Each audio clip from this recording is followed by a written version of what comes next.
नमस्कार दोस्तों, साइंस की क्लास में आप सबका स्वागत है। इवनिंग वाले सेशन में, केमिस्ट्री वाले सेशन में सभी दोस्तों को गुड इवनिंग। अभी तो कुछ कम लोग जुड़े हुए हैं क्योंकि लोग कहते थे कि सर आप लेट आते हो, तो आज चलो मैंने कहा 5 मिनट पहले ही आ जाते हैं, ठीक है ना। अब आज देखते हैं कौन कौन जल्दी टाइम पे आता है, और आज जो लेट आएगा उससे मैं कहूँगा तुम लेट हो, और दिन तुम कहते सर आज तो लेट क्या बात है, तो आज मैं कहूँगा क्या बात है, क्यों 1 मिनट लेट हुए, ठीक है ना।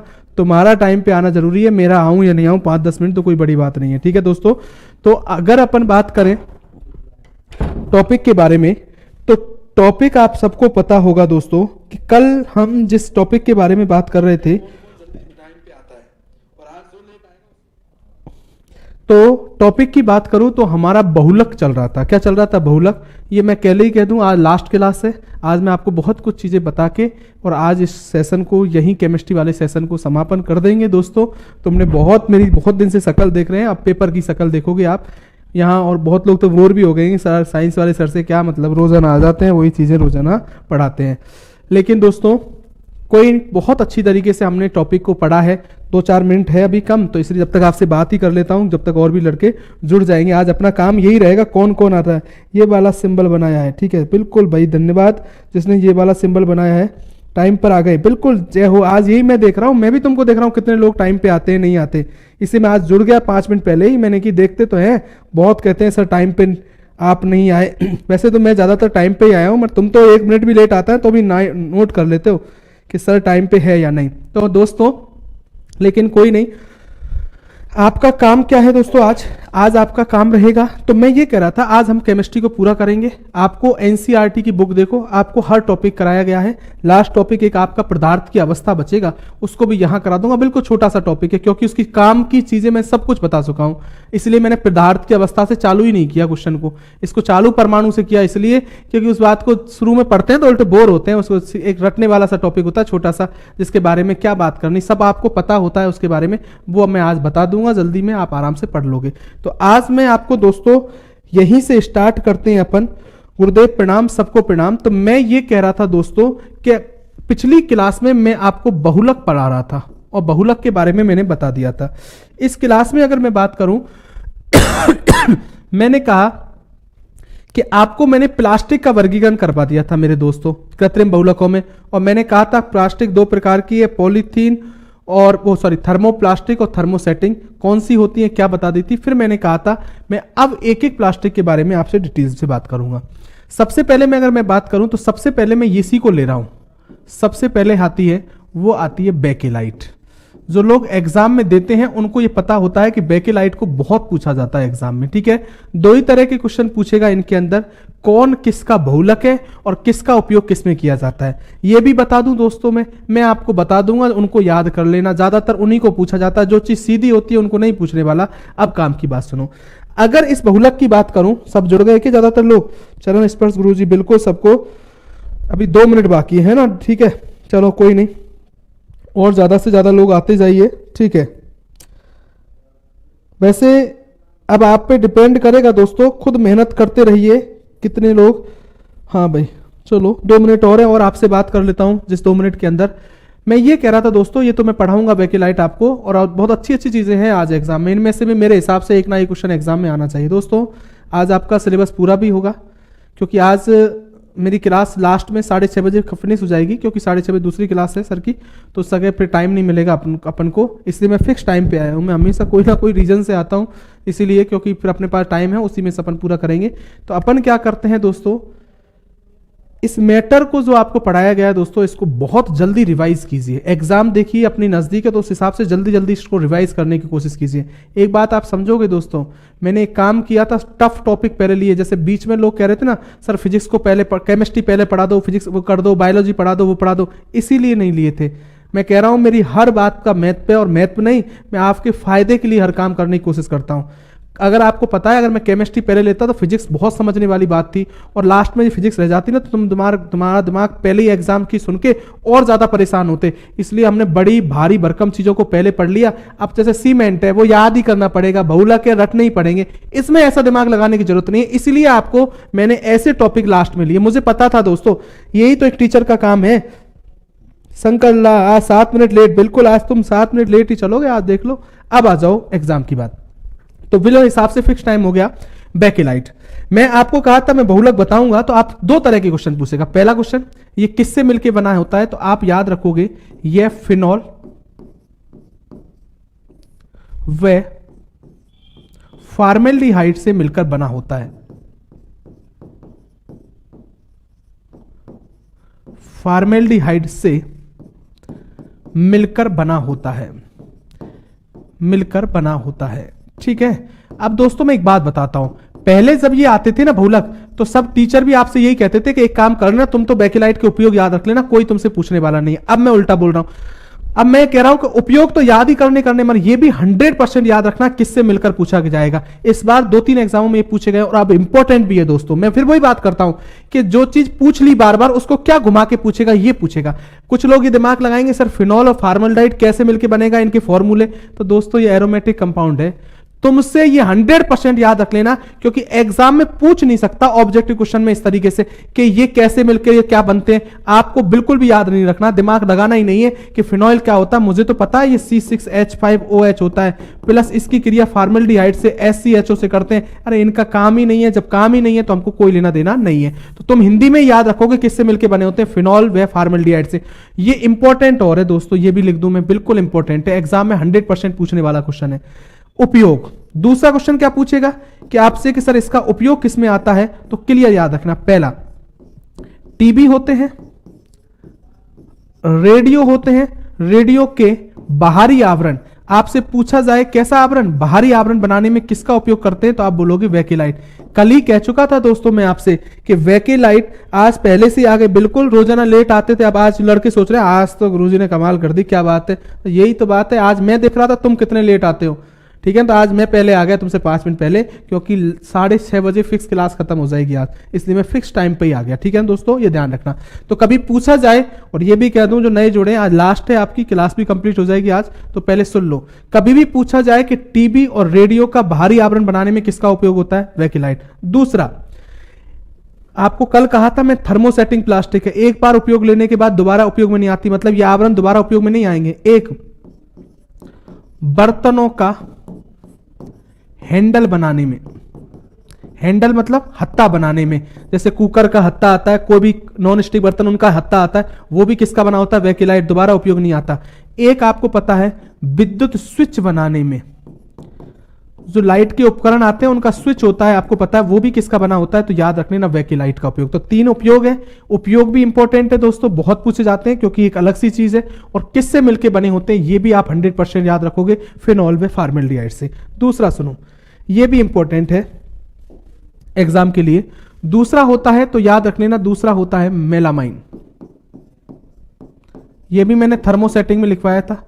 आप पूछोगे सर इसके बारे में बताओ पहला क्वेश्चन पूछेगा आपसे ये प्लास्टिक के बारे में किसका बहुलक है, तो आप कहोगे सर ये मेलेमिन का बहुलक होता है। मैं फिर बोल रहा हूं, कोई नहीं पूछेगा फॉर्मूले, दिमाग ही मत लगाना, क्योंकि ऑब्जेक्टिव क्वेश्चन में बनता ही नहीं है ऐसा तरीका क्वेश्चन।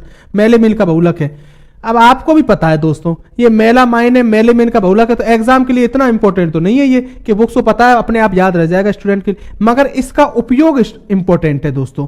आप पूछोगे सर इसका उपयोग, इसलिए मैंने कहा बहुत इंपॉर्टेंट है दोस्तों इसका उपयोग। अग्निशामक कर्मचारियों के, अग्निशामक कर्मचारी के कपड़ों के ऊपर का बाहरी आवरण बनाने में, आउटर लेयर, बाहरी आवरण बनाने में, ये 8th क्लास की बुक में दे रखा है इसका उपयोग। मैं आपको बुक भी बता दूं, और ये सबसे इंपॉर्टेंट है, आप बहुत सी बुक पढ़ोगे तो उल्टी सी आप ये याद रखोगे सबसे इंपॉर्टेंट बात कि अग्निशामक कर्मचारियों के कपड़ों के ऊपर का बाहरी आवरण बनाने में किसका उपयोग करते हैं, मेलामाइन का। वैसे मैं आपको बता दूं एक डिनर सेट और आते हैं जिसमें आप अच्छी क्वालिटी का डिनर सेट लोगे ना, वो भी किसका बना होता है, मेलेमाइन का बना होता है। तो इसका उपयोग याद रखोगे ये, और यही उपयोग याद रखना ना, डिनर सेट भी नहीं पूछेगा, मैं आपको क्लियर कर दूं, आपसे इतना पूछेगा अग्निशामक कर्मचारियों के कपड़ों के ऊपर का बाहरी आवरण किसका बना होता है, मेलेमाइन। अगला आ जाओ, पहले मैं इंपॉर्टेंट ही ले रहा हूं, तीसरा सुन लो, ये भी एग्जाम में बहुत पूछेगा, वो कौन सा है, एक होता है टेफलॉन। हाँ सर, बहुत पूछा होगा, जिनको एग्जाम में पता होगा। एक सेकंड रुक जाओ, एक सेकंड, क्या लिख रहा है? बेकीलाइट ही स्टार्ट किया है ना? अरे बिल्कुल बेकीलाइट से स्टार्ट किया, घबराना मत, बेकीलाइट से स्टार्ट किया, कोई दिक्कत नहीं है। हाँ, इसलिए मैं देख रहा था तुमको, कहीं ये नहीं सोचे कि कब से स्टार्ट किया, बिल्कुल बेकीलाइट से स्टार्ट किया, बस आज टाइम से कर दिया स्टार्ट। टेफ्लॉन एग्जाम में पूछेगा ये किससे मिलके बना होता है, तो किसका बहुलक होता है टेफ्लॉन? तो टेट्रा फ्लोरो एथिलीन। मैंने आपको क्लियर कह दिए, दो ही तरह के क्वेश्चन पूछेगा, किसका बहुलक है? तो टेट्रा फ्लोरो एथिलीन का बहुलक है कौन? टेफ्लॉन। और दूसरा क्या पूछेगा इसमें? उपयोग। मैं फिर बोल रहा हूं, 2 दिन से मैं कह रहा हूं ये बहुत इंपॉर्टेंट चीजें हैं एग्जाम के लिए, मैंने ये लास्ट में इसीलिए रखी है दोस्तों। मैं फिर बोल रहा हूं आपसे कि इनमें आपको याद ही करना है, इसमें मेरी जरूरत भी नहीं थी, आप डायरेक्ट भी पढ़ सकते थे, लेकिन थोड़ा समझ के आ जाएगी बात। आप सबको पता है कि नॉन स्टिक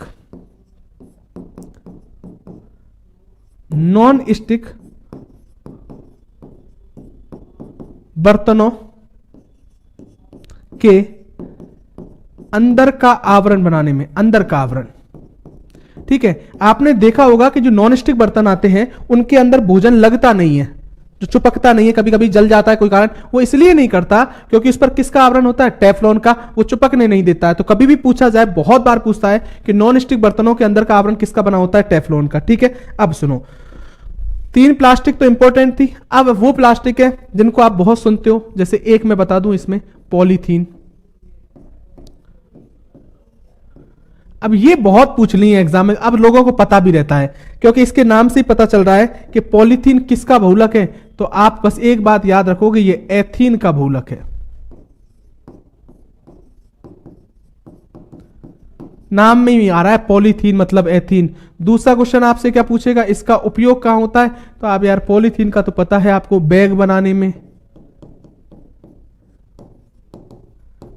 बैग बनाने में, ठीक है ना, और वो थैलियां वगैरह होती है, पॉलीथीन होती है, तो सब पता है, इसको जरूरत नहीं है। तो उपयोग भी पूछने वाला नहीं है आपको पॉलीथीन, कभी पूछ ले सीधा क्वेश्चन आ जाए तो मैं कुछ नहीं कह सकता, आप इतना सा याद रखना, एथीन का बहुलक है। अगला क्वेश्चन सुनो, पॉलीथीन के बाद ये भी इंपॉर्टेंट है दोस्तों, एग्जाम के लिए पूछने लायक है, पॉलीवाइनिल क्लोराइड। मैं बताऊंगा क्या पूछने लायक बात है इसमें, पॉलीवाइनिल क्लोराइड। आप पूछोगे सर इसको क्या बोलते हैं, तो आप कहोगे सर इसी को शॉर्ट में पीबीसी बोलते हैं, बहुत सुना होगा पीबीसी आपने। पहला क्वेश्चन वही, किसका बहुलक है? तो आप कहोगे सर वाइनिल क्लोराइड का बहुलक है, वाइनिल क्लोराइड का बहुलक है। अब देखो दोस्तों, इसलिए आपको थोड़ा दिमाग लगाना होता है कि एग्जाम में क्या चीज इंपॉर्टेंट है और क्या चीज नहीं है इंपॉर्टेंट। अब मुझे पता है इंपॉर्टेंट तो लिख दिया मैंने, वाइनिल क्लोराइड, मैंने ये तो आपको नाम से भी पता चल जाए, पॉलीवाइनिल क्लोराइड किसका बहुलक है, तो एग्जाम में ये तो नहीं पूछेगा, आप पूछ ले तो सीधा क्वेश्चन हो जाएगा, सभी लिख के आएंगे वाइनिल क्लोराइड। वो ऐसी चीज पूछेगा कि जहां दिमाग लगाना पड़े कि वेकिलाइट किसका, फिनॉल और फॉर्मल्डिहाइड याद ही करना पड़ेगा, टेफ्लॉन किसका, मेलेमिन का पता है, मैंने कहा याद रह जाए, टेफ्लॉन, टेट्रा फ्लोरोएथिलीन, आजकल ऐसे पूछेगा आपसे, ये बहुत पूछ लिए, उपयोग पूछ लेगा तो अच्छी बात है, उपयोग यहां इसका उपयोग भी इंपॉर्टेंट है, किसका यूज, पीवीसी का। क्या सबको पता है, तारों के ऊपर का आवरण, विद्युत तारों के ऊपर का आवरण बनाने में, अरे करते हैं क्या, वो प्लास्टिक सा होता है तारों के ऊपर, वो किसकी होती है, पीवीसी का होता है। सबको इंपॉर्टेंट उपयोग यही है। एक आपको पता है पाइप बनाने में, पाइप बनाने में भी करते हैं, पाइप बनाने में पीवीसी के पाइप नहीं आते क्या, बिल्कुल आते हैं, वो बनाने में करते हैं। और आ जाओ इसके बाद, नेक्स्ट अगर मैं बात करूं पीवीसी के बाद, अगर मुझसे पूछा जाए तो एक होता है पॉलीप्रोपिलीन, प्रोपाइलीन बोल दो या प्रोपिलीन बोल दो, बात एक ही है। किसका बहुलक है, यहां भी नाम में ही छिपा हुआ है तो इतनी बड़ी बात नहीं है। आप कहोगे सर ये प्रोपिलीन लीन का बहुलक है, ठीक है। आपसे पूछा जाए उपयोग बताओ सर इसका, तो एक उपयोग याद रख लेना इसका मेन, फिशिंग नेट बनाने में, काम की बात लिखवा रहा हूं, वो उपयोग जो एग्जाम में पूछ सकता है, फालतू से कोई मतलब नहीं है, एग्जाम में कोई नहीं पूछने वाला। फिशिंग नेट, फिशिंग नेट क्या है, मछली पकड़ने का, ओके सर थैंक यू, बिल्कुल मछली पकड़ने का जाल बनाने में इसका उपयोग करते हैं, ठीक है ना, ये भी याद रखना। एक और बता दूं आपको, एक होता है पॉलीस्टाइरीन, ये भी याद रख लेना दोस्तों,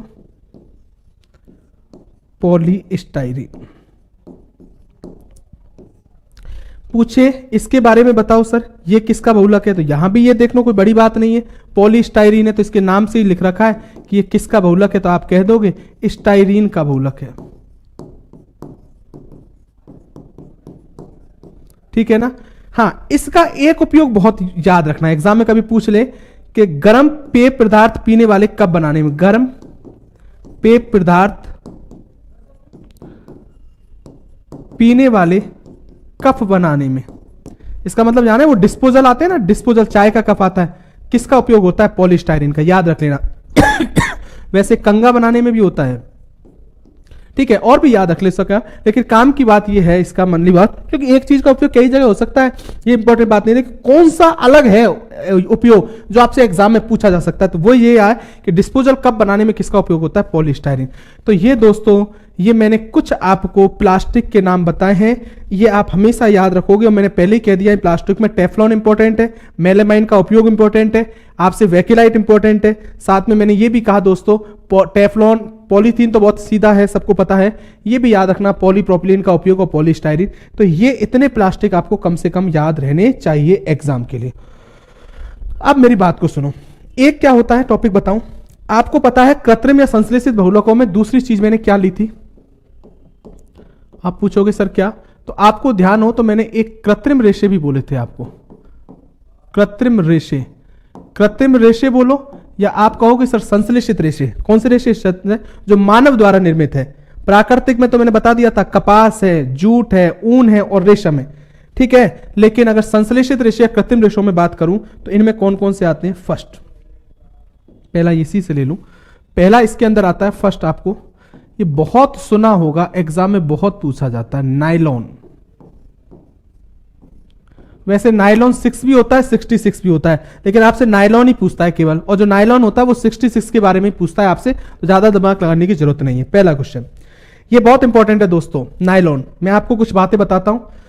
पहली बात तो आप यही याद रखोगे कि नायलॉन एक कैसा रेशा है, कृत्रिम रेशा। एग्जाम में क्वेश्चन ऐसे पूछता है, बहुत पूछता है, ये ध्यान रखना, इनमें से कौन सा कृत्रिम रेशा है, कपास है, ऊन है, जूट है, नायलॉन, तो क्या बोलोगे, नायलॉन। और भी उदाहरण आएंगे वो याद रखना। नायलॉन के बारे में पहली बात तो ये याद रखोगे, नायलॉन के आपसे पूछा जाए कि नायलॉन एक कैसा रेशा है, तो पहला क्वेश्चन बोलोगे सर ये एक पॉलीएमाइड रेशा है। अरे कैसा रेशा है, पॉलीएमाइड। बहुत बार पूछेगा नायलॉन है, पॉलीएस्टर, पॉलीएमाइड, क्या बोलोगे, पॉलीएमाइड, क्योंकि इसमें एमाइड समूह होता है, ये याद रखना। अगर पूछा जाए नायलॉन के बारे में तो एक बात यह भी याद रख लोगे कि यह नायलॉन है ना, यह मानव द्वारा निर्मित प्रथम संश्लेषित रेशा है, प्रथम संश्लेषित रेशा है। इसका मतलब समझ गए होगे, समझ गए हैं आप क्या, कि जो रेशे बनने चालू हुए ना, ये संश्लेषित रेशे, इन रेशों में सबसे पहले मानव के द्वारा जो संश्लेषित रेशा बना वो कौन सा था, तो आप कहोगे sir nylon, nylon, nylon. Clear, Nagli बात। तीसरा क्वेश्चन पूछे नायलॉन के बारे में, ये किससे मिलकर बना होता है, तो आप बोलोगे ये एडिपिक अम्ल। इंपॉर्टेंट है दोस्तों, ये याद रखने में भी दिक्कत आएगी एग्जाम में, और मैं कहूंगा इस साल के लिए बिल्कुल इंपॉर्टेंट है। एडिपिक अम्ल तथा किससे, हेक्सामेथिलीन, मैं पूरा यही लिख रहा हूं, पूरा नाम हेक्सामेथिलीन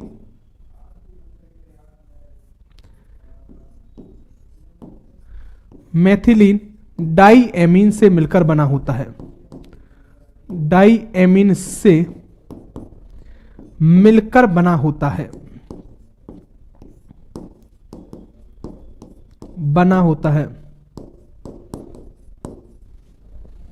मैंने क्या बोला आपको, पहला क्वेश्चन आपसे पूछा जाए कि नायलॉन एक कैसा रेशा है, आप कहोगे सर पॉलीएमाइड। दूसरा क्वेश्चन, ये मानव द्वारा निर्मित प्रथम संश्लेषित रेशा है। तीसरा सबसे इंपॉर्टेंट दोस्तों, बहुत याद ही रखना पड़ेगा, किससे मिलकर, आप जो गौर ही नहीं देते हो इन चीजों को, ये तो ध्यान रखना, ये एडिपिक अम्ल तथा हेक्सामेथिलीन डाइएमीन, पूरा नाम है ये हेक्सामेथिलीन डाइएमीन। इन दोनों से एक तो क्या है एडीपी अम्ल और दूसरा हेक्सामेथिलीन डाइएमीन। आप ये मत सोचना इस साल पिछली साल रीट का पूछा गया क्वेश्चन था, इस तरीके का ये क्वेश्चन था, ये नहीं था। मैं बता दूंगा जब वो पूछ सकता है तो ये भी पूछ सकता है नायलॉन आपसे रेलवे के अंदर, और रेलवे में तो मैं बहुत ज्यादा चांसेस दूंगा ऐसे क्वेश्चन पूछने के। तीसरी बात अगर मुझसे पूछा जाए, 3 बात हो गई, अगर इस नायलॉन के बारे में मुझसे और कुछ पूछा जाए, आप कहोगे सर, तो इसके बारे में आप ये भी याद रखोगे, मैंने क्या बोला, क्या बोल रहा था मैं, हाँ, अगर कभी पूछा जाए कि सर इसकी खोज किसने की, इसके खोजकर्ता कौन है नायलॉन के, तो इसका खोजकर्ता भी याद रखना, क्योंकि मानव द्वारा निर्मित प्रथम संश्लेषित रेशा, तो और किसी का याद नहीं रखना, तो आपको रखना वेलास एच कैराथर्स नामक वैज्ञानिक था जिसने इसकी खोज की थी। ठीक है, अगली बात आप पूछोगे अगला सर, तो अगला इसका उपयोग, ये भी बहुत इंपॉर्टेंट है इसका, कैसे, तुम सुनो। पहला, पहाड़ों पर चढ़ाई करने वाले रस्सों में, पहाड़ों पर चढ़ाई करने वाले रस्सों में, अगर पूछा जाए कि पहाड़ों पर चढ़ाई करने वाले रस्सों में किसका उपयोग होता है, तो आप बोलोगे नायलॉन का, क्योंकि नायलॉन एक मजबूत रेशा होता है दोस्तों, ठीक है ना, ये जल्दी से टूटता नहीं है। एक पैरासूट के रस्सों में, तो ये अलग से उपयोग है, इनको ही पूछेगा, पैरासूट के रस्सों में किसका उपयोग होता है, नायलॉन का। अब वैसे तो और मैं बताऊं आपको, पता है दंत ब्रश किसके बने होते हैं, दंत ब्रश जानते हो, वो दंत ब्रश आते हैं उनके ऊपर के स्पाइक होते हैं, वो किसके बने होते हैं, नायलॉन के होते हैं। ठीक है, उस अगर मैं बात करूं कपड़े बनाने में भी, अगर मैं बात करूं बहुत सी, अगर मैं बात करूं अंडरगारमेंट्स बनाने में भी नायलॉन का उपयोग हो जाता है। अपन बोलते हैं नायलॉन का कपड़ा है, तो ध्यान रखना ऐसे बहुत सी चीजों के उपयोग है, लेकिन मेन आपसे याद रखना पहाड़ों पर चढ़ाई करने वाले पैरासूट के रस्सों, तो नायलॉन जानते हो, तो ये बात आप, सर आप लोगों ने प्रैक्टिस नहीं कराई, प्रैक्टिस, अब देखो यही बात ये आ जाती है अभिषेक शर्मा जी, ये देखो एक समय होता है प्रैक्टिस, मैंने आपको प्रैक्टिस की बात ऐसे नहीं आती दोस्तों, आपका सिलेबस इतना लंबा चौड़ा है कि आपको पता है सब कुछ करा देते हैं आप। 80 दिन बोला था, 80 से 120 130 दिन की क्लास होगी, उसके बाद भी आप लोग कहें सर ऐसा बोला था, ऐसा, ये नहीं बोलो, तुमको बोला था उससे बहुत कुछ करा दिया है। अब प्रैक्टिस सेशन का अलग से बैच आएगा, अगर टाइम मिला था, वो भी फिक्स नहीं है, टाइम मिलेगा तो मैं प्रैक्टिस सेशन का एक बैच लाऊंगा, उसमें आपकी प्रैक्टिस हो जाएगी। ऐसे नहीं होता है दोस्तों, वो आपको देने का प्रैक्टिस का मतलब, ये प्रैक्टिस ही तो करा रहा हूं आपसे। मैं 10 तरह के क्वेश्चन क्यों कराता फिजिक्स में, आपको केमिस्ट्री में मोल पढ़ाने के लिए 8-8 तरह के क्वेश्चन क्यों कराता, मैं डायरेक्ट पढ़ाता, अब तक तो मैं तुमको भी पता है 2 बार कोर्स करा देता। तो किसी चीज का फायदा समझो, मैं बार बार बोल रहा हूं, तुमने ध्यान हो ना, लोग कह रहे थे सर केमिस्ट्री पहले चालू करो, मैंने इसलिए चालू नहीं की थी, मैंने बड़े बड़े पोर्शन इसलिए कि ज्यादा दिमाग लगे ना, वो लग जाए। अब एग्जाम का टाइम आ गया तुम्हारा, अब अपन फिजिक्स पढ़ते ना, तुम्हारा दिमाग ही काम नहीं करता कि अब तो तुम्हारे एग्जाम की पढ़ती, लेकिन ये रटने वाली चीज है, इसमें कोई दिक्कत नहीं, याद रह जाएगी आपको। आपका जितना मुझसे वेस्ट हो सकता है ना, वो देने की कोशिश की है, उसके बाद भी अगर मुझसे कोई कमी रह जाए दोस्तों, तो मुझे माफ करना, कोशिश अगली बार और बढ़िया बन के आऊंगा, ये कह सकता हूं, ये नहीं, तुमसे नाराज तो हो ही नहीं सकता, पर यही कोशिश करो कि आप भी साथ में रखो, ठीक है ना। तो सब चीजें ऐसा नहीं होगा, सब कुछ बोला है, वो सब कुछ किया है आपका, लेकिन सबकी पूर्ति करना बहुत असंभव है दोस्तों, क्योंकि कभी कभी ज्यादा अच्छे करने के चक्कर में वक्त आपकी प्रैक्टिस भी हो जाती, आधे अधूरे टॉपिक पढ़ाते टच करा करा के, और आपकी प्रैक्टिस भी हो जाती, और आप तो बहुत बढ़िया सर, ये बढ़िया का आपको पता नहीं है बढ़िया कब होता है, एग्जाम पेपर दोगे जब पता चलेगा हाँ कुछ बढ़िया हुआ है। ठीक है, अभी टाइम नहीं है मेरे पास, तो अभी इतनी बात करेंगे आपसे। और मेरी बात सुनो, नायलॉन के बाद अगर मैं बात करूं, अगला जो रेशा आता है वो कौन सा आता है, वो आता है रेयॉन। बहुत बार आता है कि रेयॉन एक कैसा रेशा है, कृत्रिम रेशा है, ठीक है, इसके बारे में याद रखना है। वैसे मैं इसके बारे में बताऊं ना, ये संश्लेषित होता है, लेकिन अगर मुझसे पूछा जाए ना ये कैसा रेशा है, क्लियर रूप से एग्जैक्ट बोलूं तो ये अर्ध संश्लेषित रेशा है रेयॉन। तुमसे कोई पूछे ना कि रेयॉन एक कैसा रेशा है, तो आप कहोगे सर रेयॉन एक अर्ध संश्लेषित रेशा है। अर्ध संश्लेषित मतलब, हाँ अगर तुमसे पूछे रेयॉन, तो वैसे हम लिख देते हैं बुक में लिखेगा संश्लेषित, लेकिन कभी पूछे रेयॉन एक रेशा है, ऑप्शन में संश्लेषित भी हो अर्ध संश्लेषित भी हो, तो अर्ध संश्लेषित दोगे। उस स्थिति में काउंट संश्लेषित में करते हैं। आप कहोगे क्यों, कि इसकी प्रोसेस जो बनने की है ना, उसमें दोस्तों सेलुलोज से प्राप्त होता है, और सेलुलोज आपको पता है प्राकृतिक, लेकिन सेलुलोज से नहीं हो जाता ये इसका रासायनिक उपचार भी करते हैं। एक्चुअल में क्या होता है, इसको जो बनाया जाता है वो कागज से बनाया जाता है, और आपको पता है कागज में सेलुलोज होता है। इस कागज की फिर क्रिया जो रेयन है इसकी क्रिया, जो सेलुलोज होगा इसकी क्रिया NOH से इसको साफ किया जाता है। उसके बाद इसको CH2 के साथ, कार्बन सल्फाइड के साथ इसको क्या किया जाता है, क्रिया कराई जाती है, जिससे एक घोल बनता है। उस घोल को धातु का बेलनाकार छिद्र होते हैं उनमें से गुजारा जाता है। ऐसे गोल से इस तरीके के गोल गोल होंगे बेलनाकार, उनमें ऐसे छिद्र होते हैं पोर, उनमें से होकर इसको गुजारा जाता है। फिर किसमें डाला जाता है, H2SO4 में, सल्फ्यूरिक अम्ल में डाला जाता है। उसके बाद जाके क्या प्राप्त होता है, रेयन प्राप्त होता है। मैंने बिल्कुल बता दिया। तो यहां देखो शुरू में कागज आ गया, कागज मतलब सेलुलोज, और सेलुलोज एक कैसा रेशा है, प्राकृतिक, लेकिन इसी से थोड़ी प्राप्त हुआ, फिर इसका रासायनिक उपचार कर रहे हैं, इसका मतलब इसलिए मैंने अर्ध संश्लेषित लिया। लेकिन नॉर्मली काउंट किसमें कर लोगे आप, संश्लेषित में। आपसे पूछा जाए इनमें से कौन सा संश्लेषित रेशा है, कपास, जूट, ऊन, और एक आ जाए रेयन, तो आप रेयन दोगे, ठीक है ना, ये बात याद रखना। तीसरी बात, आपसे पूछा जाए कि इसका उपयोग पूछा जाता है किसमें किया जाता है, तो याद रखना इसका उपयोग। अब ये मत कहना किसका बहुलक है, ये नहीं पूछेगा, इसका तो एक प्रोसेस है ये बहुलक। अगर मैं बात करूं, इसका उपयोग कालीन बनाने में करते हैं। कालीन बनाने में, एक्चुअल में रेयन में बता दूं आपको, रेशम सबने देखा है ना, वो रेशम प्राकृतिक है, उस रेशम जैसा ही चमकीला धागा होता है ये रेयन का, ध्यान रख लेना। अगली बात आ जाओ, रेयन के बाद अगर मुझसे पूछा जाए नेक्स्ट क्या आता है, तो नेक्स्ट इसके अंदर आता है रेयन के बाद एक और संश्लेषित आता है, वो याद रख लेना आप, एक होता है टेरिलीन। इसका दूसरा नाम भी याद रखना, बहुत बार आप गलती कर दे, तो एक बार एग्जाम में डेक्रोन नाम से आ गया, तो टेरिलीन को ही डेक्रोन बोलते हैं, ठीक है। ये भी बहुत इंपॉर्टेंट है, यही पूछा गया था, रीड के अंदर आया था, ये पूछा था। पहली बात तो कि ये एक कैसा रेशा है, ये नहीं एग्जाम का तो बताऊं क्या, तो ये पहले तो ये याद रखना कि टेरिलीन एक पॉलीएस्टर रेशा है। कैसा रेशा है, पॉलीएस्टर, कृत्रिम और संश्लेषित रेशों में आ रहा है टेरिलीन। दूसरी बात, ये किससे मिलकर बना होता है, ये पूछा गया क्वेश्चन था रीट में, तो आप बोलोगे ये है एथिलीन ग्लाइकोल, एथिलीन ग्लाइकोल तथा टरेफ्थेलिक अम्ल। टरेफ्थेलिक अम्ल से मिलकर बना होता है।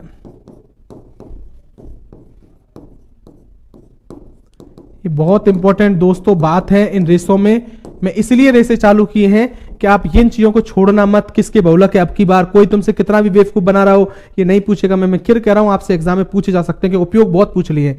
हाँ, अगली बात, अगर मैं बात करूं आपसे पूछा जाए इसके बारे में उपयोग क्या है इसका, तो मेरी बात याद रखना, इसका एक उपयोग याद रखोगे, इसका उपयोग टेरिकोट का कपड़ा बनाने में।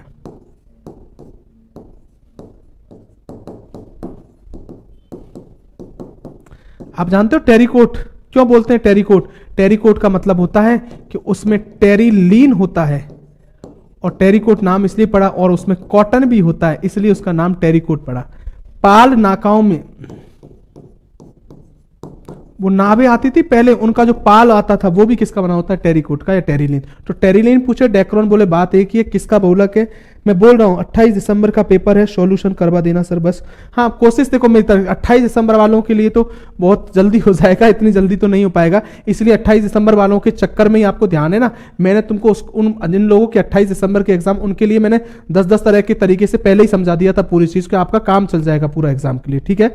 ऐसा मैंने दिमाग में जो सिलेबस कराया ना, मैं बैच बनाने के हिसाब से तो मैं करवाता ही नहीं हूं दोस्तों। मैंने अगर चाहता इसमें कम करके और तुमसे कहता नहीं तुमको सॉल्यूशन कराऊंगा तो बहुत कुछ, नहीं दोस्तों, मैंने कहा मैं तुम्हारे साथ धोखा नहीं कर सकता। मेरा पहला मकसद था तुमसे पहला ऑनलाइन में आने का, वो तुम्हारा एग्जाम में सिलेक्शन, तो तुम्हारा 28 दिसंबर के हिसाब से कुछ नहीं छोड़ा। हाँ, इतना है, अब जिन लोगों को टाइम मिल रहा है, मैं ग्रुप डी भी तो दोगे आप जो 28 दिसंबर वाले हैं, उसके बाद जिनकी और लिस्ट है उनके लिए प्रैक्टिस सेशन आ जाएगा, तो उनको वहां फायदा हो जाएगा। तो थोड़ा सा तुम भी सोचो, इसमें कोई कुछ नहीं कर सकता, लेकिन मैं तुम्हारे हिसाब से पूरा पढ़ा के चल रहा हूं, वरना मैं प्रैक्टिस सीजन के लिए और कम करके आपको कर देता। मैं फिर बोल रहा हूं मेरी तरफ से जो अच्छा हो सकता है वो बेस्ट देने की कोशिश करूंगा, और आपका मन है दोस्तों, मन का कोई नहीं है, वो कुछ भी मेरे बारे में सोच सकता है। टेरिलीन के बाद अगर मैं बात करूं, एक और बता दूं, एक होता है रेशा, और वो भी याद रख लेना, पॉलीएक्रिलोनाइट्राइल।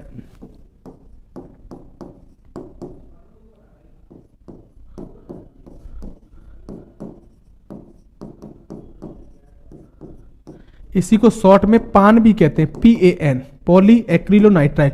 इसका एक नाम और बता दूं, इसी को आर्लोन बोलते हैं। ठीक है, यहां भी कोई दिक्कत नहीं, याद रह जाएगा, कोई बड़ी बात नहीं। किसका बहुलक है? तो आप बोलोगे सर एक्रिलोनाइट्राइल का बहुलक है। पॉली एक्रिलो तो किसका? एक्रिलोनाइट्राइट।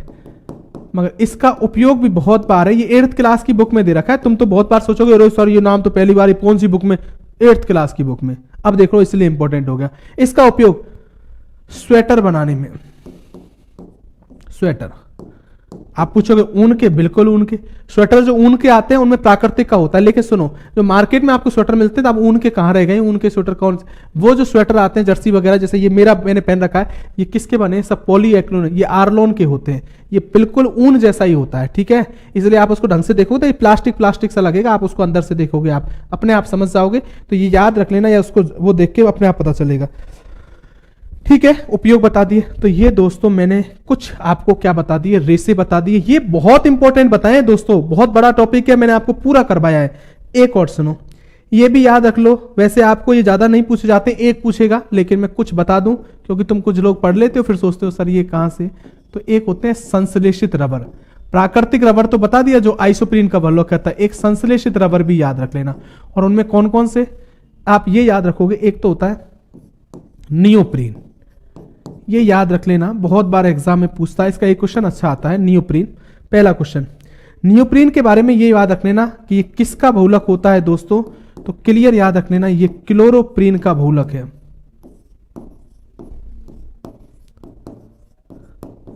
क्लोरोप्रीन का। तो एग्जाम में देखो अलग से नाम है, नियोप्रीन किसका बहुलक है दोस्तों? तो आप बोलोगे मेरे दोस्त सर ये क्लोरोप्रीन का बहुलक होता है।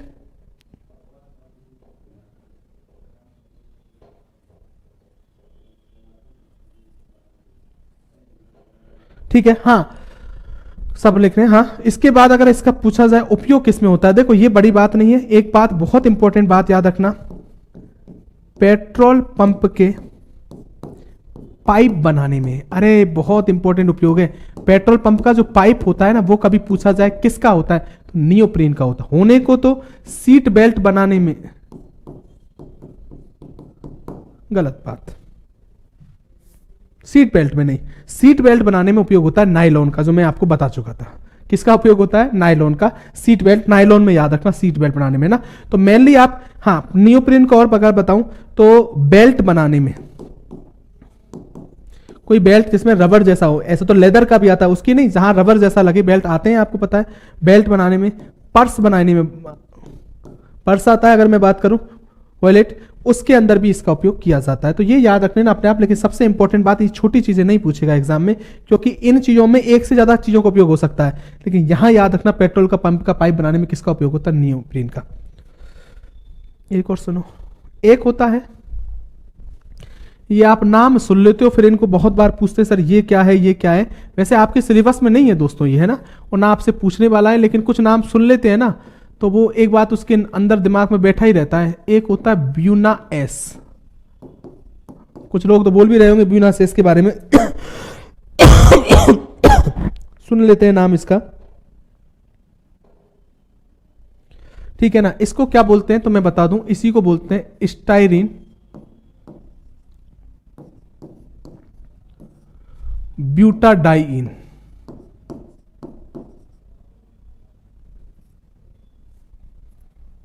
ब्यूटाडाइइन,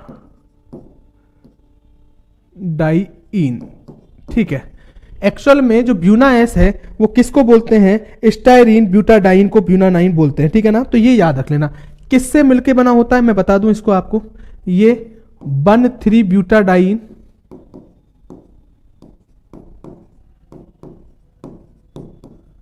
तथा कुछ भी दिक्कत नहीं है। देखो ब्यूटाडाइन कौन सा है? 1,3 ब्यूटाडाइन, और एक क्या जोड़ रखा है? स्टाइरीन, तथा स्टाइरीन से मिलकर बने होते हैं। लेकिन एक्चुअल में वो क्या देगा? ऐसे दे देगा तो तुमको याद रह जाएगा, वो यही पूछेगा ब्यूना एस किससे मिलकर बना होता है? तो 1,3 ब्यूटाडाइन तथा स्टाइरीन से मिलकर बना होता है। इसका उपयोग किसमें होता है ब्यूना एस का? तो मैं आपको बता दूं, इसका उपयोग बहुत जगह किया जाता है, लेकिन मेनली टायर बनाने में। वैसे प्राकृतिक रबर का भी उपयोग होता है, टायर, ब्यूना एस का भी होता है। टायर बनाने में इसका उपयोग करते हैं, जूते बनाने में, जूतों का सोल बनाने में, जैसे मैं क्या बोला, टायर बनाने में, जूतों का सोल बनाने में, है ना। तो ये याद रख लेना, इसका उपयोग किया जाता है। एक होता है, मैं आपको बता दूं, एक तो ये पढ़ते हो तुम, एक ये भी रख लेना, कोई पूछ ले तो। वैसे मैं फिर बोल रहा हूं सिलेबस में तो नहीं है, लेकिन आ जाए तो एक ब्यूना एन भी होता है। आप पूछोगे सर ये क्या होता है, ये अगर मैं पूछा जाए, इसको बोलते हैं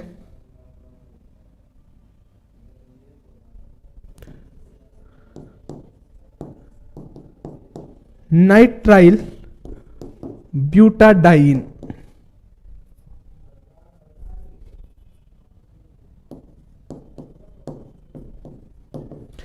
क्या बोला? Nitrile butadiene. तो आपसे पूछा जाए कभी भी तुमसे कि ये किससे मिलके बना है, तो आप तो यहां भी यही याद रखोगे, 1,3 ब्यूटाडाइन तथा एक्रिलोनाइट्राइल, इससे मिलके बना होता है कौन सा? ब्यूना एन। तो इतना आप दोस्तों इसको याद करके चल देना, एग्जाम में आपसे पूछा जाता है। वैसे इसका एक बता दूं, नॉर्मली इसका उपयोग याद रखना चाहो तो जो ग्लव्स बने होते हैं ना, ग्लव्स आप यूज करते हो, रबर जैसे आते हैं, वो किसके बने होते हैं? ब्यूना एन के। तो मैंने 3 रबरों के बारे में बता दिया है, एक नियोप्रीन होता है, एक ब्यूना एस होता है, ब्यूना एन। तो इतना याद रख लेना। तो अब जाके मैंने 3 टॉपिक बताए, 3 क्या आपको मेनली 3 मिल गए। प्लास्टिक पढ़ लिया आपने, रेसे पढ़ लिया आपने, और एक आपने पढ़ लिया रबर।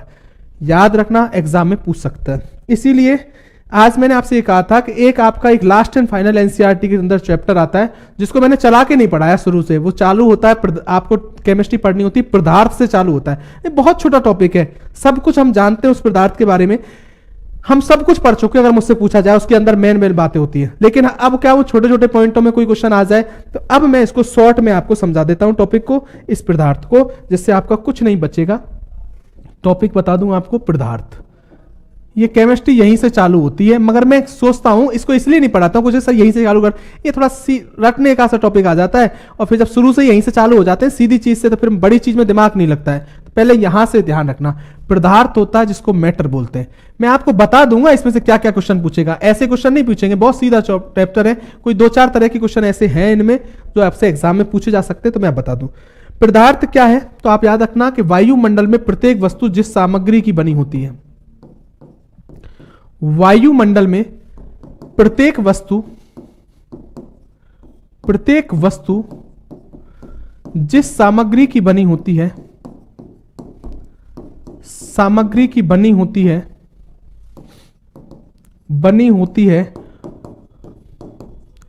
उसे क्या कहते हैं? पदार्थ। हर चीज पदार्थ है, तुम सुन लो कैसे। ये पेन भी पदार्थ है, कोई भी चीज दिख रही सबको पदार्थ कहोगे। वायुमंडल में प्रत्येक वस्तु जिस सामग्री, अब इसका सुन लो तरीका, ये भी पदार्थ है पेन, और इसका मैं चूर्ण बना दूं और इसका एक टुकड़ा हो, वो भी पदार्थ है। चौक चलती थी अपने समय पर, चौक भी पदार्थ है, और उसका चूर्ण बना के एक कण भी पदार्थ है। इसलिए तो मैंने कहा वायुमंडल में प्रत्येक जो वस्तु है वो सब क्या है? पदार्थ। लेकिन आप इस पदार्थ की एक ऑथेंटिक परिभाषा क्या बोलोगे? पदार्थ वो होता है जिसका एक निश्चित द्रव्यमान, वह क्या होता है? आयतन होता है। बिल्कुल होगा, कोई भी पदार्थ तो छोटा हो बड़ा हो, उसका निश्चित द्रव्यमान तो होगा, चाहे एक कण है उसका भी। और आयतन वो कुछ ना, यहां अगर ठोस वस्तु है तो उसका क्षेत्रफल ही आयतन है, वो कुछ ना कुछ स्थान तो घेरेगा। इसलिए आप याद रखना, पदार्थ का एक द्रव्यमान होता है और एक क्या होता है? आयतन होता है, निश्चित द्रव्यमान और आयतन। अगली बात, अगर इस पदार्थ की बात करूं तो आप पढ़ोगे इसको, तो इस बात को पहले समझना, इस पदार्थ का वर्गीकरण किया गया है। मैं यही समझा रहा हूं बहुत सिंपल तरीके से, और क्या क्वेश्चन पूछ सकता है वो सुन लो। 2 तरह के पदार्थों का वर्गीकरण होता है। कैसे कैसे? आप कहोगे सर एक होता है जिसको बोलते हैं भौतिक वर्गीकरण, फिजिकल क्लासिफिकेशन, और एक कैसा होता है? तो आप कहोगे सर एक होता है रासायनिक वर्गीकरण। रासायनिक वर्गीकरण। भौतिक वर्गीकरण क्या है? तो भौतिक वर्गीकरण की बात करूं तो इस वर्गीकरण के आधार पर, भौतिक वर्गीकरण के आधार पर पदार्थ को 3 भागों में बांटा गया। कौन कौन सी? पहली अवस्था, मेन तो अवस्था पदार्थ की 3 ही होती है। एक होती है ठोस अवस्था, दूसरी होती है सॉलिड स्टेट बोलते हैं, दूसरी होती है द्रव अवस्था जिसको लिक्विड स्टेट बोलते हैं, और तीसरी होती है गैस अवस्था जिसको गैसीय स्टेट बोलते हैं, गैस स्टेट। लेकिन आजकल पदार्थ की आपको पता है 5 अवस्था है जो आपको नॉर्मली हम क्लियर रूप से 3 है, लेकिन 2 अवस्थाएं और हैं, जिसमें चौथी अवस्था बात करूं तो एक आती है प्लाज्मा। लेकिन एग्जाम में मुझसे पूछा जाए ना, ये सीधे क्वेश्चन है, आपको पता रहता है, कभी कभी इन चौथी और पांचवी के बारे में पूछ लिया जाता है, वो याद रखना। और पांचवी है जिसको बोलते हैं बॉश आइंस्टाइन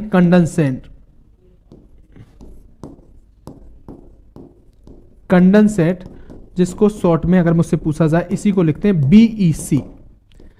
तो 5 अवस्थाएं हो गई, ठोस, द्रव, गैस, एक प्लाज्मा, एक बॉस आइंस्टीन कंडेंसेट। ठीक है, अगर इस रासायनिक वर्गीकरण सबको बताऊंगा मैं आपको, जो छोटे छोटे क्वेश्चन है। रासायनिक वर्गीकरण की बात करूं तो इसमें 2 तरह के पदार्थ होते हैं, एक होता है शुद्ध पदार्थ, 2 चीजें आती है, और एक होता है मिक्सचर, प्योर मैटर होता है, और एक होता है मिश्रण, जिसको मिक्सचर बोलते हैं। ये शुद्ध पदार्थ भी 2 चीजों से मिलकर बना होता है। इसके अंदर एक क्या होता है, तत्व, जिसको एलिमेंट बोलते हैं, और एक कंपाउंड होता है जिसको बोलते हैं यौगिक। और मिश्रण, मिक्सचर की बात करूं तो यह भी 2 प्रकार का होता है, एक होता है जिसको बोलते हैं समांगी मिश्रण, होमोजीनियस मिक्सचर, और एक होता है हेट्रोजीनियस मिश्रण, विषमांगी मिश्रण। ये लो, एक बार में पूरी चीज बता दी आपको, वर्गीकरण करके बता दिया। हाँ, किसी को 1 सेकंड में देख लूं, कोई ऐसा तो है नहीं। हाँ बिल्कुल, मैं सब पढ़ा दूंगा, एक एक चीज पढ़ा दूंगा दोस्तों, है ना। प्लाज्मा सब पढ़ाऊंगा, ठीक है ना, ये चिंता मत करो, ये मेरा काम है, ये तुम चिंता करने की जरूरत नहीं है तुम्हारा। सर प्लाज्मा रह गया, वो रह गया, मैं सब कुछ करवा दूंगा, ठीक है।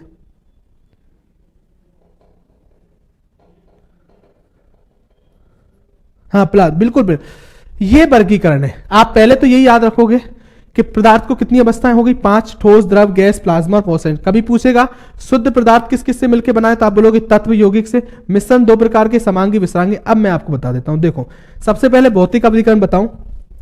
अब ये देखो छोटे छोटे, मैं इनको जल्दी जल्दी समझा रहा हूं, आपको सब पता है। एक होती है ठोस अवस्था। ठोस अवस्था, ठोस क्या है मुझसे पूछा जाए, जिनके अंदर आकर्षण बल सर्वाधिक होता है। कणों के मध्य आकर्षण बल क्या होता है, सर्वाधिक।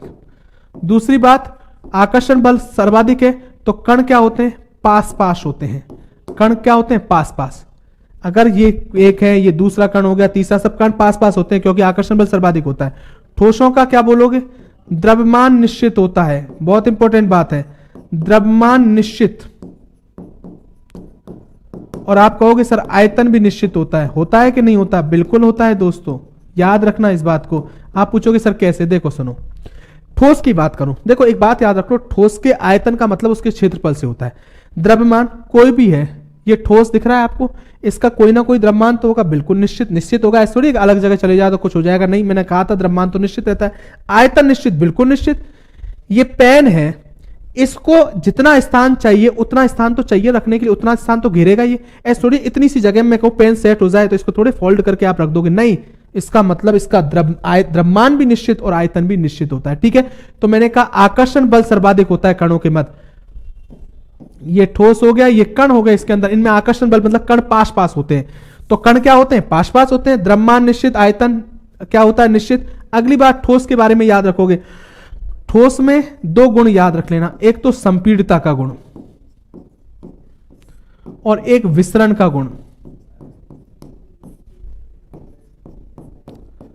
का गुण नहीं पाया जाता है। कौन सा गुण नहीं पाया जाता है, तो आप बोलोगे संपीड़ितता और विसरण। मेरी बात को बहुत गौर करके सुनना, संपीड़ितता और विसरण, कंप्रेसिबिलिटी, और अगर मुझसे पूछे इसको क्या बोलते हैं, डिसिसेशन बोलते हैं, क्या बोलते हैं, मुझे ध्यान नहीं आ रहा है इसकी इंग्लिश, विसरण की। तो संपीड़ितता और विसरण, इन दोनों का गुण पाया नहीं जाता। संपीड़ितता मतलब किसी चीज को दबाने पर, ऐसा नहीं होता ठोस को आप दबा सकते हो कि नहीं, मैं अपवाद जरूर बताऊंगा एक। और एक विसरण, विसरण का मतलब है जब 2 कण आपस में स्वतः मिल जाते हैं। ठोस के कण दूसरे कण में आपस में स्वतः भी मिलते नहीं है। आप पूछोगे सर ऐसा कहीं होता है, होता है, मैं बताऊंगा। गैसों के अंदर आप अगरबत्ती जलाते हो, उसकी जो अगरबत्ती की महक है वो आपके वायु के कणों में मिलकर के, आपको भी दूरी पर बैठे होते तो आपको उसकी महक सूंघने में आती है। इसका मतलब वो कौन सा गुण दर्शा रही है, विसरण का। कोई भोजन एक किचन में बन रहा है और उसकी आपको महक आ रही है, खुशबू आ रही है, तो उसका कारण कौन सा गुण है, क्योंकि वो खुशबू वाले कण थे, वो उसमें जाकर क्या हो गए, जुड़ गए वायु वाले कण में, इसको बोलते हैं विसरण। तो आप याद रखना, आकर्षण बल सर्वाधिक, कण पास पास, द्रव्यमान निश्चित, आयतन निश्चित, संपीड़ितता विसरण का गुण नहीं पाया था। ठोसों में ये भी याद रखना, घनत्व सर्वाधिक होता है। ठोस, द्रव और गैस, इन तीनों की तुलना में सर्वाधिक घनत्व किसका होता है? ठोसों का होता है। एग्जाम्पल, कौन कौन से ठोस होते हैं? अब ये भी बताने की जरूरत है क्या? लकड़ी ठोस है, लोहा ठोस है, एल्युमिनियम ठोस है, लेकिन क्या बताने की जरूरत है? एग्जाम्पल। एक दो बातें याद रखो, एक होता है रबर और एक स्पंज। ये किस में काउंट होते हैं? याद रखना, ठोस में होते हैं। इंपॉर्टेंट बात, एग्जाम में वो चीज पूछता है सर, डिफ्यूजन, बिल्कुल डिफ्यूजन बोलते हैं। हाँ इंद्रपाल सिंह, सही बात है, विसरण को डिफ्यूजन बोलते हैं। तो मैंने क्या बोला? लकड़ी, लोहा और एल्युमिनियम, रबर, स्पंज। मैंने कहा सबसे इंपॉर्टेंट बात रबर और स्पंज। क्या बोला इसका मतलब? मैंने आपको ये बोलता ठोसों में संपीड़ितता का गुण नहीं पाया जाता, लेकिन अपवाद है। स्पंज को दबा सकते हो, दबा सकते हो, क्योंकि इसमें बीच में वायु आ जाती है। और रबर को भी वायु के कारण खींच सकते हो। ठोसों में संपीड़ ऐसे खींच भी नहीं सकते ठोसों में, ये अपवाद है। लेकिन रबर और स्पंज को तो भी शामिल किसमें करोगे? ठोसों में करोगे। ठीक है, अगली बात आ जाओ। दूसरी अवस्था की बात करूं तो एक होती है द्रव अवस्था।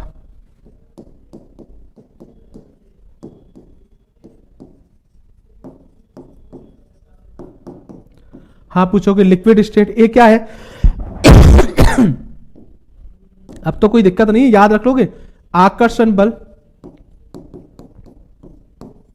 क्या होगा? ठोसों से कम, बिल्कुल कम होगा। कण ठोसों से दूर दूर, ठोसों की तुलना में क्या होंगे? दूर दूर। तीसरा, द्रव्यमान निश्चित होगा, बिल्कुल सही बात है। आयतन आप कहोगे सर अनिश्चित होगा, क्या ये बात सही है क्या? एक तो होता है लिखना कि लिख दिया हमने कि आयतन अनिश्चित होता है। एक बात समझ में आ रही है कि तुमको आयतन अनिश्चित होता है? चिंता मत करना, तुम ये मत सोचना ये चीजें, ये नहीं पूछने वाला दोस्तों। कोई पूछ ले तो आप आराम से बता सकते हो। मैं क्या बताऊंगा आपको, गौर करूंगा इस टॉपिक में से क्या क्वेश्चन पूछेगा।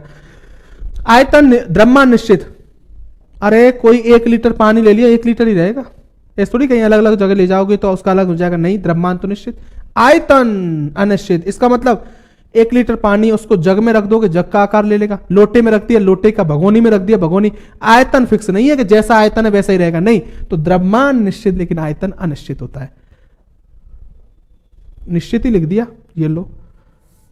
आयतन क्या होता है? अनिश्चित। चलो मेरे दोस्त, ठीक है। हाँ, विसरण, अब इनको मुझे लिखने की जरूरत नहीं है, मैं अपने आप ही लास्ट में बता दूंगा। मैं इधर ही लिख दूं इसी के साथ, है ना। ये आप पहले ही क्लियर कर दो, बार बार लिखने का जरूरत नहीं है। विसरण, डिफ्यूजन का अगर विसरण का गुण, ठीक है ना, गुण या विसरण का क्रम मैं बता दूं, है ना। ये यही याद रख लो। सर्वाधिक विसरण का कण किसमें पाया जाता है? गैस में। उससे कम पूछे तो आप बोलोगे द्रव में, और उससे कम पूछे तो आप बोलोगे सर, उससे कम पूछे तो आप बोलोगे ठोस में। तो क्रम ही याद रखना है आपको। दो पदार्थों का आपस में स्वतः मिलना क्या कहलाता है? विसरण। तो सर्वाधिक गैस, उससे द्रव, उससे कम ठोस। ऐसे ही मैं इधर ही लिख दूं इस बात को भी, दूसरा पेन चेंज कर दूं। एक संपीड़ितता का क्रम भी लिख दूं, जिससे मुझे बार बार लिखने की जरूरत नहीं होगी लाइन को। संपीड़ितता का क्रम, यह भी याद रख लेना। कोई पूछे तुमसे सर्वाधिक किस में होता है, तो मैं लिख दूं सर्वाधिक संपीड़ितता भी गैस में पाई जाती है, उससे कम द्रव में, उससे कम ठोस में। संपीड़ितता का मतलब मैंने कहा आपको पता है, गैसों में संपीड़ितता सर्वाधिक होती है। इसलिए गैस को उच्च दाब कर दिया जाए और निम्न ताप कर दिया तो गैस तो द्रव में परिवर्तित हो जाती है। तो संपीड़ितता का गुण किस में पाया जाता है? सर्वाधिक गैसों में पाया जाता है, द्रव में तो उस बहुत कम होता है। सबसे कम तो ठोसों में होता ही नहीं है, कहने का मतलब। तो क्रम याद रखोगे आप संपीड़ितता का और विसरण का, ठीक है। अगली बात सुनो। तो ये बात अब मुझे लिखने की जरूरत नहीं पड़ेगी, ये याद रख लो। अब आप तो एग्जाम्पल पे आ जाओ। इसके उदाहरण तो आपको पता है, शरबत ले लो, पानी ले लो, दूध ले लो। तो जितने भी लिक्विड चीज हैं तो आप समझ लेना वो सब कैसी अवस्था में पाई जाती है। एक सेकेंड,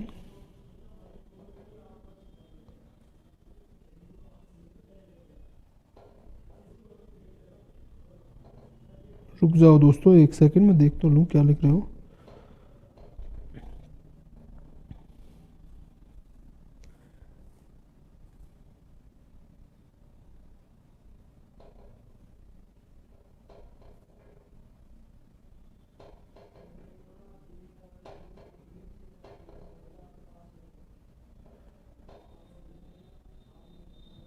एक सेकंड रुकना दोस्तों, है ना।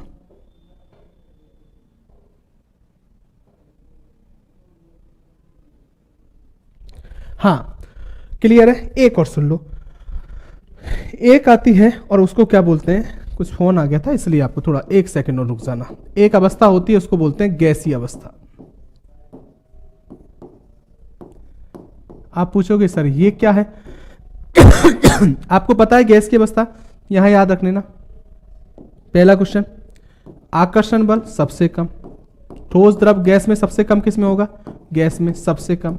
अब इनमें टाइम लगाते हैं ना, वो गलत बात है। इनमें लोग लगे रहते हैं, क्या मतलब निकल रहा है? तो क्वेश्चन आएंगे ही, कहां से पूछेगा वो अपने आप बता दूंगा। छोटी मोटी चीज पूछेगा जो मैं अपने आप बता दूंगा, वो बात पे डिस्कस करनी है, वो बात की याद रखो ना।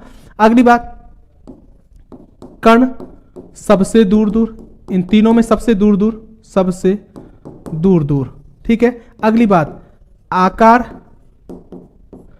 व आयतन दोनों अनिश्चित। आकार भी अनिश्चित, यहां भी ऐसे ही लिख देना है ना दोस्तों, द्रव्यमान लिख दिया था मैंने, सॉरी। आकार व आयतन,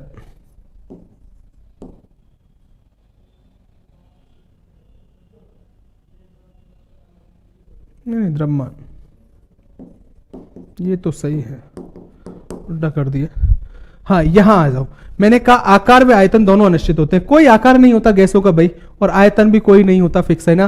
तो याद रख लेना, गैसों के अंदर आकार व आयतन दोनों ही क्या होते हैं? अनिश्चित होते हैं। एग्जाम्पल, अब संपीड़ितता सर्वाधिक होती है, मैं पहले ही बता चुका हूं। विसरण का गुण सर्वाधिक पहले ही बता चुका हूं।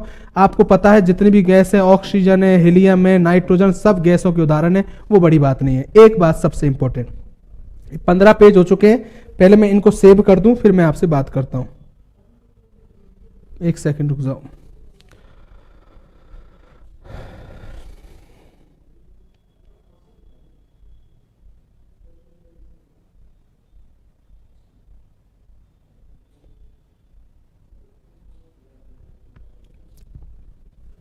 अब देख लो आप, सबसे काम की बात क्या होती है दोस्तों, ये ठोस द्रव गैस नहीं पूछेगा। आजकल ये दो अवस्था आई है ना, इनके क्वेश्चन एग्जाम में आ सकते हैं, और ये याद रख लेना। चौथी अवस्था है प्लाज्मा। कुछ भी नहीं है, ये अभी प्रोसेस के विषय हैं दोस्तों, इनको क्लियर रूप से अभी ये नहीं कहा गया है, ये अभी प्रोसेस चल रही है, इनकी ज्यादा इनके बारे में जानकारी नहीं है। जानकारी के बारे में एक दो चीजें हैं प्लाज्मा के बारे में। अगर मुझसे पूछा जाए प्लाज्मा क्या है, ये अत्यधिक ऊर्जा वाली, क्या बोलोगे आप? मैं बोल रहा हूं वही क्वेश्चन पूछेगा।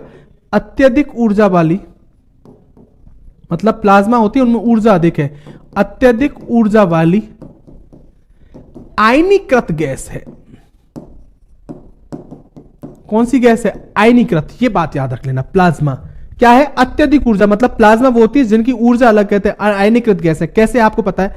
आपको ध्यान हो तो मैंने बल्ब पढ़ाया था इस तरीके से, और मैंने कहा था फिलामेंट था, ये फिलामेंट था, इसमें इस संवहन के द्वारा एक कण जा रहे थे अगर मैं ऐसा इसमें होता। देखो एक बात सुनो, किसके अंदर प्लाज्मा होता है? तो याद रखना, एक तो फ्लोरेसेंट ट्यूब,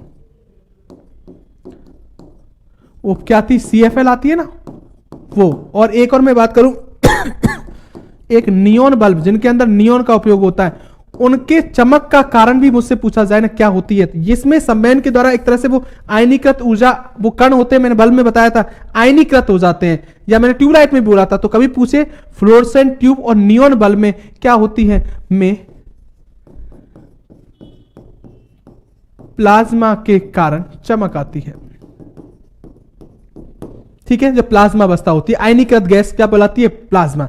एक ये भी पूछ लेगा एग्जाम में, सूर्य व चंद्रमा में, एग्जाम में चमक का कारण क्या है? चमक का कारण तो याद रख लेना प्लाज्मा। 3 बातें पूछेगा, इससे अलावा कुछ नहीं पूछेगा। मैंने बोला सूर्य और चंद्रमा में चमक का कारण क्या है, तो आप बोलोगे प्लाज्मा, मैंने क्लियर रूप से कह दिया।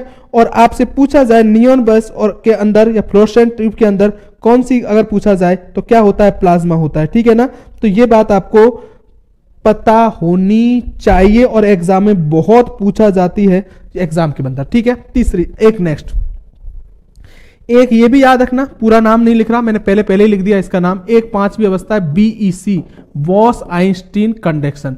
इनमें 2 वैज्ञानिक का क्यों हुआ नाम? सत्येंद्रनाथ बोस था ना, पूरा नाम सत्येंद्रनाथ बोस ने कुछ गणनाएं की, बॉस ने क्या की, गणना की, उसके आधार पर याद रख लेना, उसके आधार पर आइंस्टीन नामक वैज्ञानिक ने इसे क्या नाम दिया, पांचवी अवस्था, बीईसी नाम दिया। इसलिए दोनों वैज्ञानिकों के नाम है, या बॉस, आइंस्टीन, कंडेंसर, उनके दोनों पे। यहां कुछ भी याद नहीं रखना, ये याद रखना है कि वायु के घनत्व के 1,00,000वें जितने कम घनत्व वाली वायु को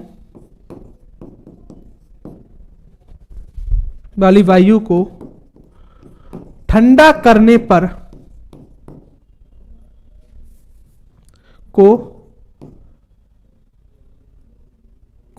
ठंडा करने पर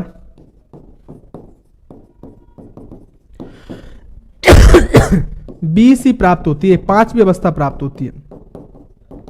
ये याद रख लेना, कभी पूछ ले, डायरेक्ट पूछेगा आपसे लाइन, क्योंकि इनके बारे में कोई बताया नहीं है कि वायु के घनत्व से कम घनत्व वाली आपको ठंडा करने पर, ठंडा करने का मतलब यहां है कम तापमान पर, एक तरह से बात एक ही है, कम तापमान पर ठंडा करने पर क्या प्राप्त होता है, बीसी। तो आपसे इतनी पूछेगा, वायु के घनत्व के 1,00,000 जितने कम घनत्व वाली वायु को ठंडा करने पर क्या कौन सी अवस्था प्राप्त होती है, तो वीसी।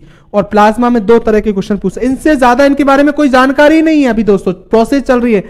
अत्यधिक ऊर्जा वाली आयनीकृत गैस होती है, फ्लोस्ट्रैम ट्यूब, न्यून वेल में प्लाज्मा होती है, और सूर्य व चंद्रमा में चमक का कारण भी क्या होता है, प्लाज्मा होता है। ये बात याद रख लेना, ये पास, ये 2 क्वेश्चन अगर मुझसे पूछा जाए एग्जाम के लिए। अगला, अब कोई बात नहीं, अब देखो 2 चीजें, आप वर्गीकरण पढ़ोगे तो उसमें 2 चीज थी कि हमने जो वो था क्या, रासायनिक वर्गीकरण में शुद्ध पदार्थ बोले थे, उनके 2 चीजें, शुद्ध पदार्थ ये है कि जिनको हम अलग नहीं कर सकते भौतिक व रासायनिक पदार्थ प्रक्रमों के द्वारा। तो आप तो ये याद रखो, उसमें 2 चीजें हैं, एक है तत्व और एक है यौगिक।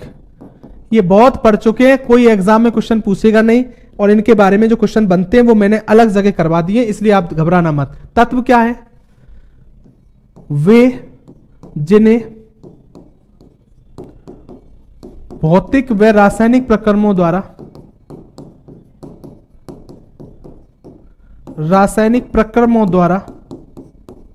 कोई परिभाषा नहीं पूछेगा, द्वारा आगे तोड़ा नहीं जा सकता।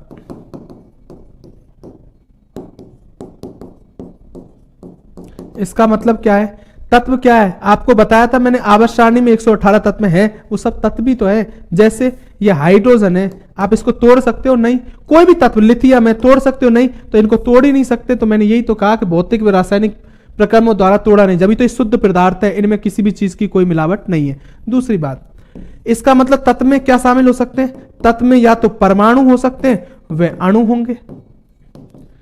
मैं ये कहूं, अब एक बात सुनना, बहुत बार कभी तुम ये गलती मत करना, ये हाइड्रोजन है, ये तत्व है, आप कहोगे सर है, और मैं H2 लिख दूं, क्या ये तत्व है, तो आप कहोगे सर अणु है। हाँ ये कहो, इसमें तत्व है, बिल्कुल है हाइड्रोजन, लेकिन इसमें 2 परमाणु भी है, किसके, हाइड्रोजन की। जिसलिए एक बात आप याद रखना, एक क्वेश्चन पूछता हूं मैं आपसे, कितना लोग आंसर देते हैं। मैंने लिखा H2SO4, अगर तुमसे पूछे एग्जाम में इसमें तत्व कितने हैं और इसमें परमाणु कितने हैं, आंसर देना मुझे, और मुझे आपका पता चल जाएगा कैसे पढ़ रहे हो आप। ये सब चीज पढ़ चुके हो आप, एक तरह से मुझसे पूछा जाए, जल्दी दो आंसर।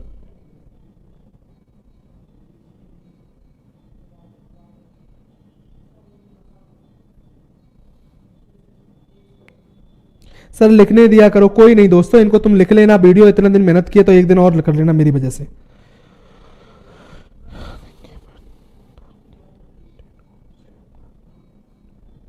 हाँ बिल्कुल, प्लाज्मा, बोस, आइंस्टीन, नहीं तो यही है 2। मुझे आंसर दो, मैंने H2SO4 में पूछा तत्व कितने हैं और परमाणु कितने हैं, आंसर दो। एक क्लास से आज लास्ट क्लास है दोस्तों।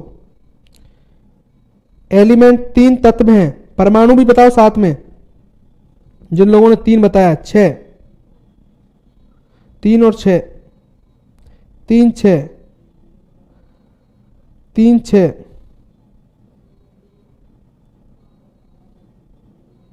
कपिल सोलंकी, हाँ एक बार तो लोगों ने 3 6 पकड़ ही लिया, योगेश मीना ने पकड़ लिया, पता नहीं क्या है, भवानी पक्का लिख रखा है उसने, भवानी ने सही लिखा है। और 3 6 3 6, ये क्या हो गया, तुम्हारा दिमाग काम करना छोड़ गया क्या जिन्होंने 3 6 लिखा है? देखो इधर क्या कर रहे हो आप, आज भी इतना पढ़ के। आप देखो ये एक्चुअल में ये टॉपिक पढ़ाने वाला नहीं है, ये तो वैसे ही पढ़ लेते हैं अपन घर बैठ के। ये तो मैं बता रहा हूं क्योंकि तुम वो छोटी छोटी गलती करोगे, वो बता रहा हूं मैं एग्जाम में मुझसे पूछा जाए। मैं आपसे यही कहता तुम पढ़ लेते इसको। तो 1 2 और 3 3 तत्व है, एक तो हाइड्रोजन है, एक सल्फर है और एक ऑक्सीजन है, बात खत्म। अब परमाणु कितने हैं? अरे यार 2 तो हाइड्रोजन के, एक सल्फर का, एक 4 ऑक्सीजन के। तुम दिख नहीं रहे, 4 और 1 5 और 2 7। भगवान कसम तुम सामने होते ना ये गलती कर देते तो आतामाजी सटक ली हो, समझ लो आप।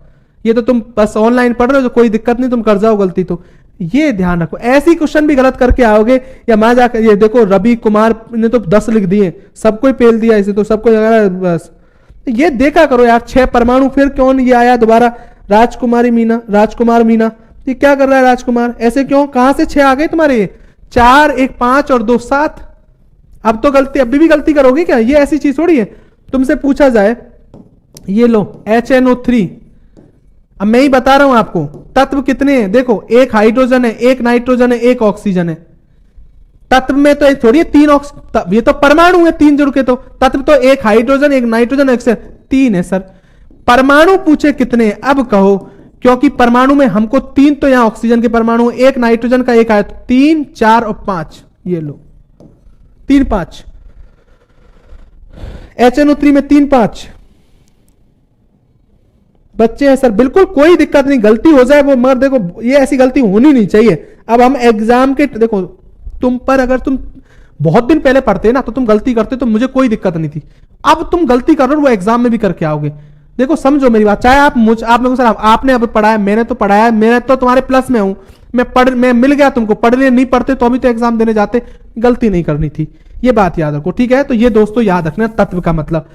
अगर पूछे तत्व शब्द का प्रयोग सर्वप्रथम किसने दिया, तो ये याद रख लेना, एक वैज्ञानिक था, पूरा नाम लिख दूं, रॉबर्ट बॉयल।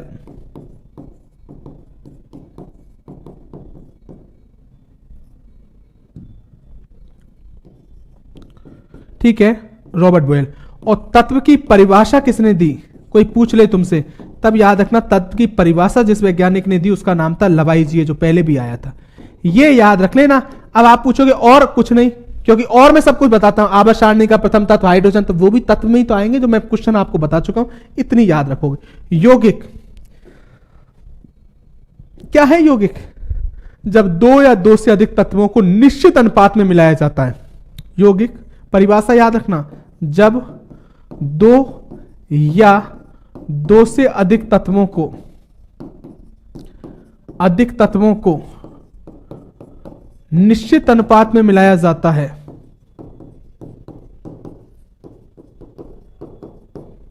अनुपात में मिलाया जाता है,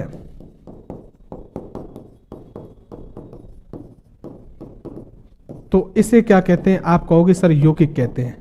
आप पूछोगे सर इसका मतलब क्या है? एग्जाम्पल देख लो, H2O है, NH3 है, अरे ये जितने भी आप फॉर्मूले लिखे थे ना आपने, चाहे NaCl कोई भी फॉर्मूला लिखवाया, सब क्या है? यौगिक। आप पूछोगे सर निश्चित अनुपात का मतलब समझ लो, ये जल है, एक उदाहरण ले लो ऐसा कोई भी, आपको बताया था मैंने, हाइड्रोजन का परमाणु भार 1, 2 का कितना 2, अनुपात ऑक्सीजन का कितना 16, इसको हल करोगे तो 1:8 है।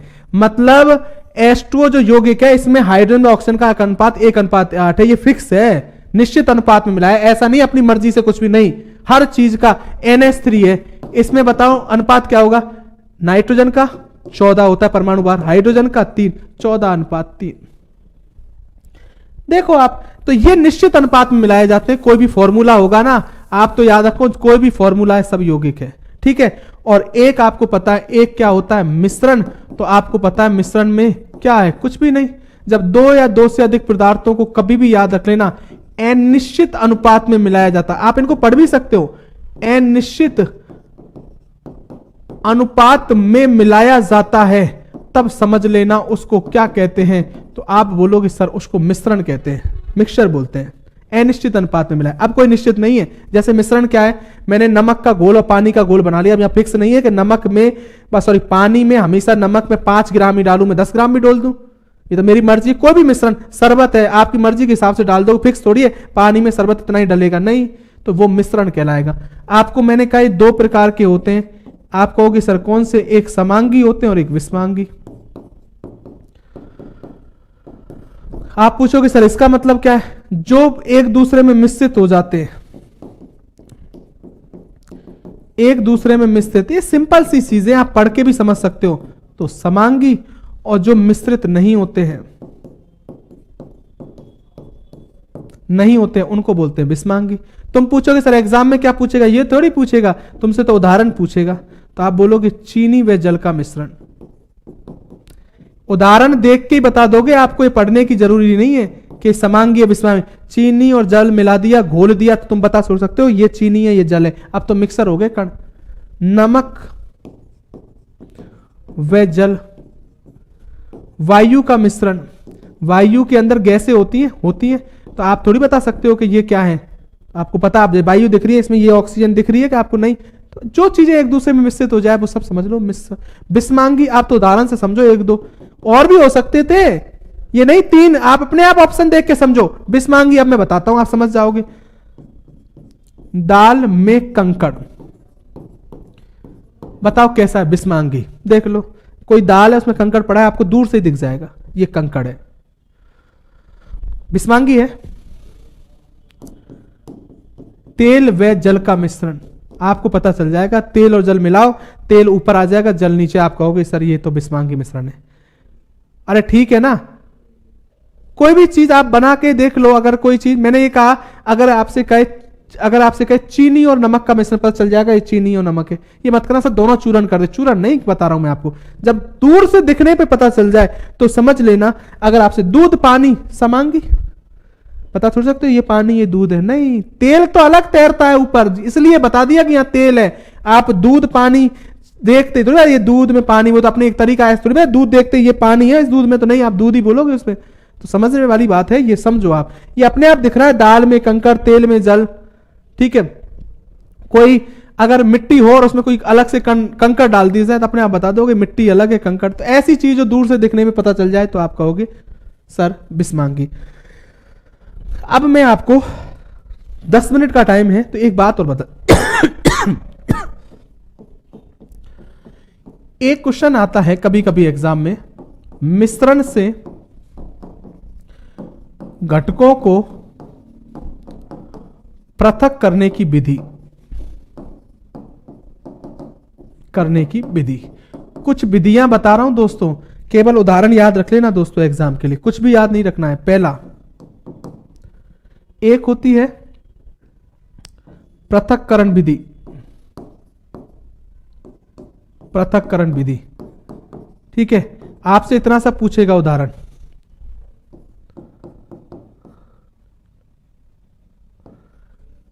नीले तथा काले रंग की स्याही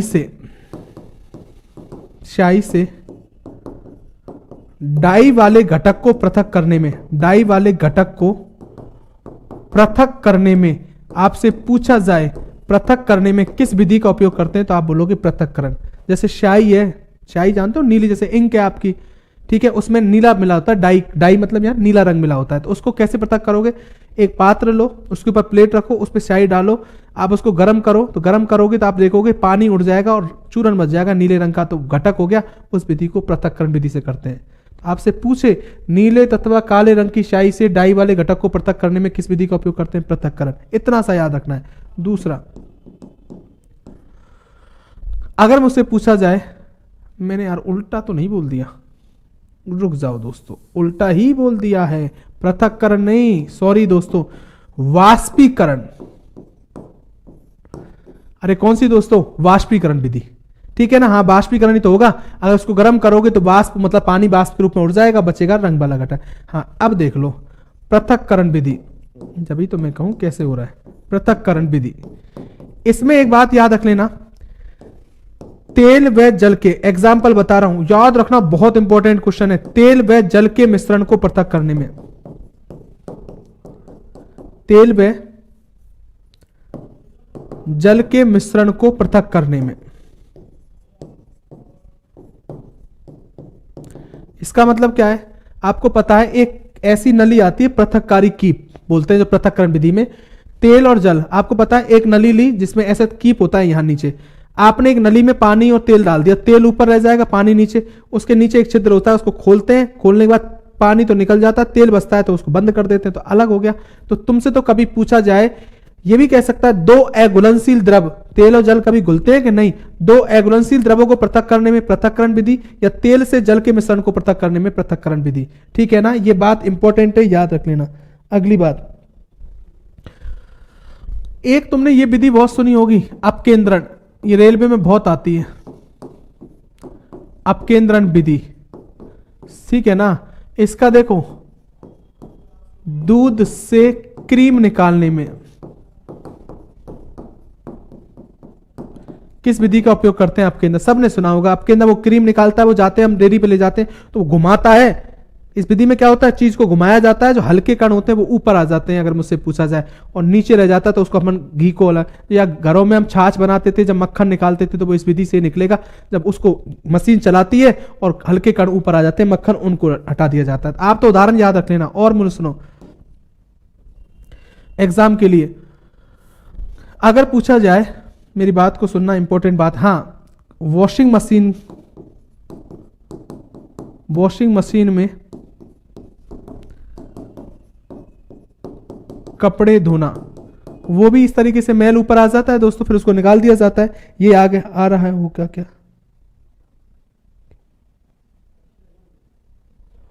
ठीक है ना, वॉशिंग मशीन में कपड़े धोने में। अगली बात सुनो, अगर पूछा जाए कि रक्त से नशीले पदार्थ पृथक करने में भी इस विधि का उपयोग किया जाता है। नहीं यार रुको दोस्तों, एक बार इसको रुक जाओ थोड़ा, दो ही याद रखना इसके, ठीक है ना। मेनली एक दूध से क्रीम निकालने में, एक वॉशिंग मशीन से कपड़े धोने में, दो बात याद रखना इसके बारे में। एक और सुनो, अपकेंद्रण के बाद अगर बात करूं, एक आती है, ये भी याद रखना, आपके रेलवे में बहुत पूछा जाएगा, ऊर्ध्वपातन विधि। आपने ऊर्ध्वपातन बहुत सुना होगा, ऐसे पदार्थ, सब्लिमेशन पदार्थ बोलते हैं, ऐसे पदार्थ जो ठोस से सीधे गैस अवस्था में पहुंच जाते हैं उनको बोलते हैं ऊर्ध्वपातन। कौन कौन से हैं, बहुत बार एग्जाम में आता है, कपूर, लिख दूं मैं, कपूर सुना होगा, नेफ्थलीन की गोलियां सुनी होगी। एक बात याद रख लेना, नेफ्थलीन की गोलियां बनाने में किसका उपयोग होता है, कोई पूछ ले आपसे तो कोल तार का उपयोग होता है, कोल तार का उपयोग। जानते हो नेफ्थलीन गोलियां में, याद रख लेना इस बात को। तो कपूर, नेफ्थलीन की गोलियां, नौसादर, जो अमोनियम क्लोराइड था उसी को नौसादर बोलते हैं, अब ये तो तुमको पता रहेगा, नौसादर, बेंजोइक अम्ल, बेंजोइक अम्ल, अगर मुझसे पूछा जाए तो ऐसा गुण आयोडीन के अंदर भी पाया जाता है ऊर्ध्वपातन का। तो ये याद रख लो, ऊर्ध्वपातन विधि, ये जितने भी लिखे हैं ना सब ऊर्ध्वपातिज पदार्थ है। एग्जाम में क्वेश्चन पूछता है ऊर्ध्वपातिज पदार्थ कौन कौन से, कपूर में यही गुण होता है, सीधा गैस में जाता है जब आप यूज लेते हो। नेफ्थलीन की गोलियां, नौसादर, बेंजोइक अम्ल, आयोडीन, याद रख लो आप हमेशा, सब में ऊर्ध्वपातन का गुण पाया जाता है। और ये पदार्थ जब किसी भी चीज के साथ मिले हो, ये पदार्थ, तो समझ लेना उसको किस विधि से उपयोग करोगे, ऊर्ध्वपातन। बस इनको ढूंढना एग्जाम्पल में। एक और सुनो, एक होती है क्रोमेटोग्राफी विधि, क्रोमेटोग्राफी विधि क्या है, इसके बारे में याद रख लेना। ये तो नाम से पता चलता है, रंगों को पृथक करने में, रंगों को पृथक करने में तुमसे कभी पूछा जाए ना किस विधि का उपयोग होता है तो आप बोलोगे क्रोमेटोग्राफी विधि। एक और सुनो, एक विधि होती है क्रिस्टलन विधि। आप पूछोगे सर ये क्या है, तो याद रख लेना क्रिस्टलन विधि में कि ठोस पदार्थों को, ठोस कैसे, ठोस पदार्थों को कभी पूछा जाए शुद्ध करने में, क्या करने में, शुद्ध करने में किसका उपयोग होता है, तो क्रिस्टलन। आप पूछोगे सर इसका एग्जाम्पल, तो मैं बताता हूं, देखो, समुद्री जल से प्राप्त नमक को शुद्ध करने में, नमक को शुद्ध करने में, बहुत इंपॉर्टेंट बात है दोस्तों। ये मत कहना मैंने ये नहीं कहा नमक प्राप्त करने में, वो तो बाष्पीकरण विधि से प्राप्त होता है, लेकिन जो नमक प्राप्त होता है वो डायरेक्ट यूज करने वाला नहीं होता समुद्री जल, उसका भी उसको शुद्ध किया जाता है। तो उसको शुद्ध करने में किस विधि का उपयोग करते हैं, क्रिस्टलन विधि। और सुनो, एक ये क्वेश्चन बहुत पूछता है, आपने सुना होगा डिस्टिलेशन विधि, आशवन विधि। इसका भी मैं आपको बता दूं, दो घुलनशील द्रवों को पृथक करने में, दो घुलनशील सॉल्युबल हो द्रवों को पृथक करने में, दो द्रव हैं जो एक दूसरे में पृथक आपको घुले हुए हैं तो आप उनको पहचान नहीं सकते, जैसे पानी हो और एसीटोन हो, दोनों का रंग एक जैसा दिखता है। एसीटोन आप नहीं देखा होगा, वैसे मैं बता दूं एसीटोन कहां होता है, थ्रीनर आता है, वो नाखूनी नेल पॉलिश लग जाती है तो महिलाएं उन पॉलिश को, नेल पॉलिश को हटाने के लिए थ्रीनर का उपयोग करते हैं, थ्रीनर। और उस थ्रीनर के अंदर क्या होता है, एसीटोन ही होता है। थ्रीनर में क्या होता है, कोई पूछ ले तुमसे, एसीटोन होता है। आप उसको देखोगे पानी जैसा ही लगेगा तुमको। तो दो घुलनशील द्रव है, उनको पृथक करने में, और बता दूं क्लियर करके, उनमें 50 डिग्री सेल्सियस का कम से कम अंतर होना चाहिए, उन दो द्रवों में कम से कम अंतर 50 डिग्री सेल्सियस का अगर है तो आशवन विधि। इसलिए आप एग्जाम्पल याद रखने ना, आपसे पूछा जाए जल व एसीटोन के मिश्रण को पृथक करने में, ऐसे ही पूछेगा। मिश्रण को कोई पूछे पृथक करने में किसका उपयोग करते हैं, तो याद रखना इसको करते हैं आशवन विधि। क्योंकि आज पूरा करना है दोस्तों, 15-20 मिनट के लिए छोड़ूंगा नहीं मैं आप चैप्टर को, इसलिए थोड़ा जल्दी जल्दी करा के मैं आपको कंप्लीट करा दूं कि 15 मिनट के लिए छोड़ने से कोई मतलब भी नहीं है चैप्टर को, ये याद रख लेना। तो दोनों ही एक जैसे होते हैं लेकिन इनके कथनांकों में अंतर होता है। इसलिए ये एसीटोन क्या होता है, जल एसीटोन से पहले आश्मित हो जाता है तो अलग पात्र में हो जाता है, एक कीप आती है उसके द्वारा। आपको इसको बस इतना सा याद रख लेना। एक होती है प्रभाजी आसवन विधि, यह भी दो घुलनशील चीजों को पृथक करने में होता है, लेकिन अंतर है जब 50 डिग्री सेल्सियस से कम का अंतर हो तब इसका उपयोग करते हैं प्रभाजिया। और इसका एग्जाम्पल बता दूं, पेट्रोलियम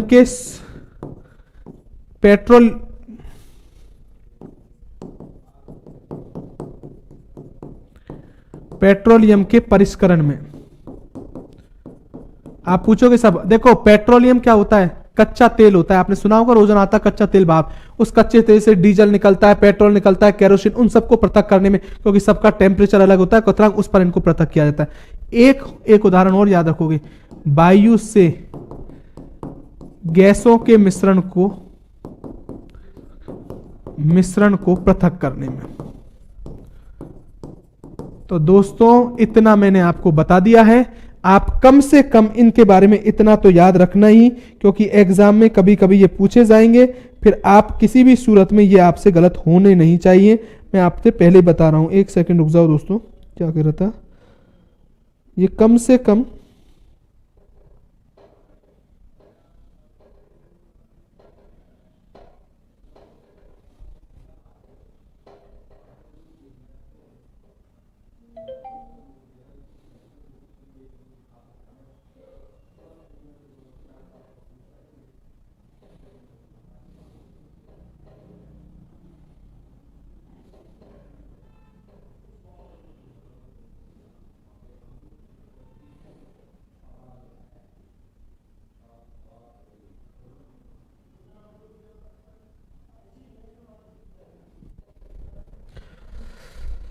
ये देखो, एक ये रह रहा था, मैं एक ये बता दूं, मैं सोच रहा था क्या, एक ध्यान रखना, कभी तुमसे पूछा जाए ना रक्त से नशीले पदार्थों को पृथक करने में, नशीला मतलब रक्त के अंदर अल्कोहल वगैरह तो नहीं है, नशीले पदार्थ को पृथक करने में, इसलिए मैं वहां रोक गया था लाइन को क्योंकि मेरे हिसाब से था, इसलिए ध्यान रखना।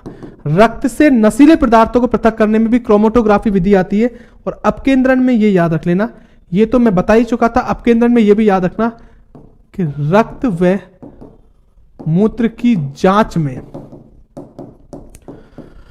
रक्त के अंदर कौन सी वो है, तो उसके यूरिन की जांच के अंदर भी किस विधि का अपकेंद्रण, वहां भी इस तरीके से देखा जाता है, तो ये याद रख लेना आप। तो ये दोस्तों मैंने एक बहुत इंपॉर्टेंट चीज आपको कराई है, ये मैंने आपको 2 टॉपिक है 9th क्लास के, आप उठा के देखोगे तो वो उनको आप याद रख लेना, ठीक है, ये कम से कम आप इतना सा याद रख लेना। तो ये आज आपका है।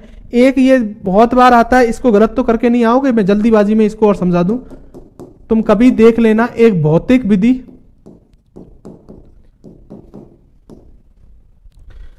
एक रासायनिक विधि,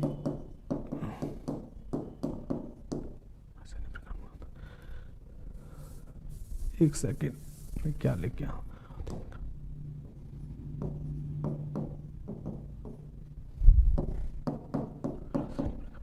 एक क्वेश्चन आता है भौतिक प्रक्रम और रासायनिक प्रक्रम, है ना, पूछे। देखो भौतिक प्रक्रम और रासायनिक प्रक्रम क्या होते हैं, बहुत बार आता है, देखो एग्जाम में पूछ जाता है। इसके बारे में बहुत कुछ बातें वैसे बता चुका हूं, देखो आपको इसके उदाहरण तो समझा चुका था। भौतिक प्रक्रम में आप एक बात याद रख लेना, कौन सा होता है कौन सा नहीं होता है, कि एक पदार्थ तुमने बना दिया, भौतिक प्रक्रम में हमेशा याद रखना एक नया पदार्थ बनेगा। क्या बनेगा? नया। कहने का मतलब जब भौतिक प्रक्रम बोलो, या आपने तो ये सुना होगा बहुत बार, प्रक्रम की जगह आप ये शब्द सुनते हो, भौतिक परिवर्तन कौन सा होता है, और एक सुनते हो रासायनिक परिवर्तन। ठीक है, ये बहुत बार इसको ही गलत करके आ जाते हो, बहुत बार पढ़ते हुए भी तुम, तो ये याद रख लेना। इसके मैं उदाहरण बता दूंगा, कुछ नहीं।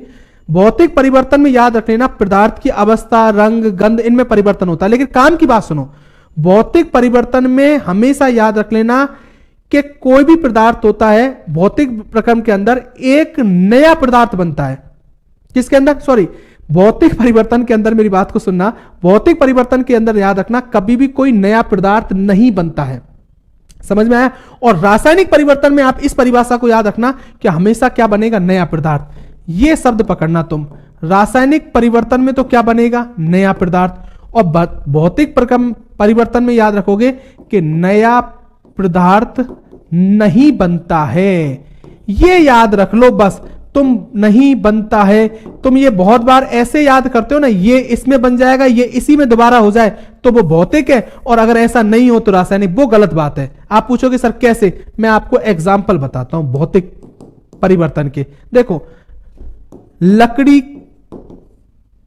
का चूर्ण, मैंने जलना नहीं बोला, चूर्ण लकड़ी है और कोई ऐसी चीज में डाल दी जाए, वो रंधे वाला होता है क्या, उसमें डाल दी जाए, उसका चूर्ण बन जाए। आप कहोगे सर कैसा परिवर्तन है? भौतिक। आप पूछोगे सर कैसे? चूर्ण बोलो, या मैं एक उदाहरण दे दूं, लकड़ी का कटना कैसा परिवर्तन है? तुम बोलोगे भौतिक। अरे देखो, चूर्ण हो या कटना हो, एक लकड़ी थी, मैंने काट दी, बीच में से दो लकड़ी बन गई, है तो लकड़ी। अब कुछ लोग कहते सर इसको जोड़ नहीं सकते। अरे भाई दादा, ऐसा नहीं करना है, तुम ध्यान रख लेना, ये कोई नियम नहीं है भौतिक परिवर्तन। नई चीज बननी चाहिए, तो वो भी तो लकड़ी थी, ठीक है ना। फलों का सलाद, सलाद, अभी ये मत कहना कि सेब का रंग, वो अलग बात है, वो रासायनिक परिवर्तन है। फलों का सलाद, कोई सब्जी ली, फल ली, उसका सलाद बनाया, वो तो आलू काट, आपने कोई खीरा लिया, खीरा काटा तो खीरा ही तो रहा, कटने के बाद कोई नई चीज थोड़ी बनी। नहीं, ठीक है। सोने व चांदी का पिघलना, चांदी का पिघलना, आप पूछोगे कैसा है? आप बोलोगे भौतिक। सोचो, उदाहरण देके कोई भी दे देते तुमको, सोना चांदी पिघल के भी सोना चांदी रहेगा, नई चीज थोड़ी बन जाएगी। नहीं। कांच, इधर ही लिख दूं, कांच का टूटना कैसा परिवर्तन है? सर भौतिक, कांच टूटेगा तो कांच ही बनेगा। रासायनिक। अब सुन लो एग्जाम्पल, लोहे पर जंग लगना, बताया था, क्योंकि जंग लगने पर एक रिएक्शन होकर फेरिक ऑक्साइड बनाता, नया पदार्थ बनेगा। कॉपर का हरा रंग, बताया था, नया पदार्थ बना था, कॉपर हाइड्रोक्साइड, और मैंने कहा था कॉपर कार्बोनेट। चांदी का काला रंग, नया पदार्थ है, ठीक है। एक आता है दूध का दही में परिवर्तित होना, बिल्कुल दूध दही में। देखो मैं इधर समझा दूं, ये दूध है, ये दही में कैसे परिवर्तित होगा? दूध में एक शर्करा होती है लैक्टोज, बिल्कुल, एक जीवाणु होता है लैक्टोबैसिलस। ये लैक्टोबैसिलस क्या कर देता है? इस लैक्टो शर्करा को लैक्टिक एसिड में कन्वर्ट कर देता है, इसलिए दूध किसमें परिवर्तित हो जाता है? दही में। तो नया पदार्थ बन गया लैक्टिक एसिड, इसलिए रासायनिक।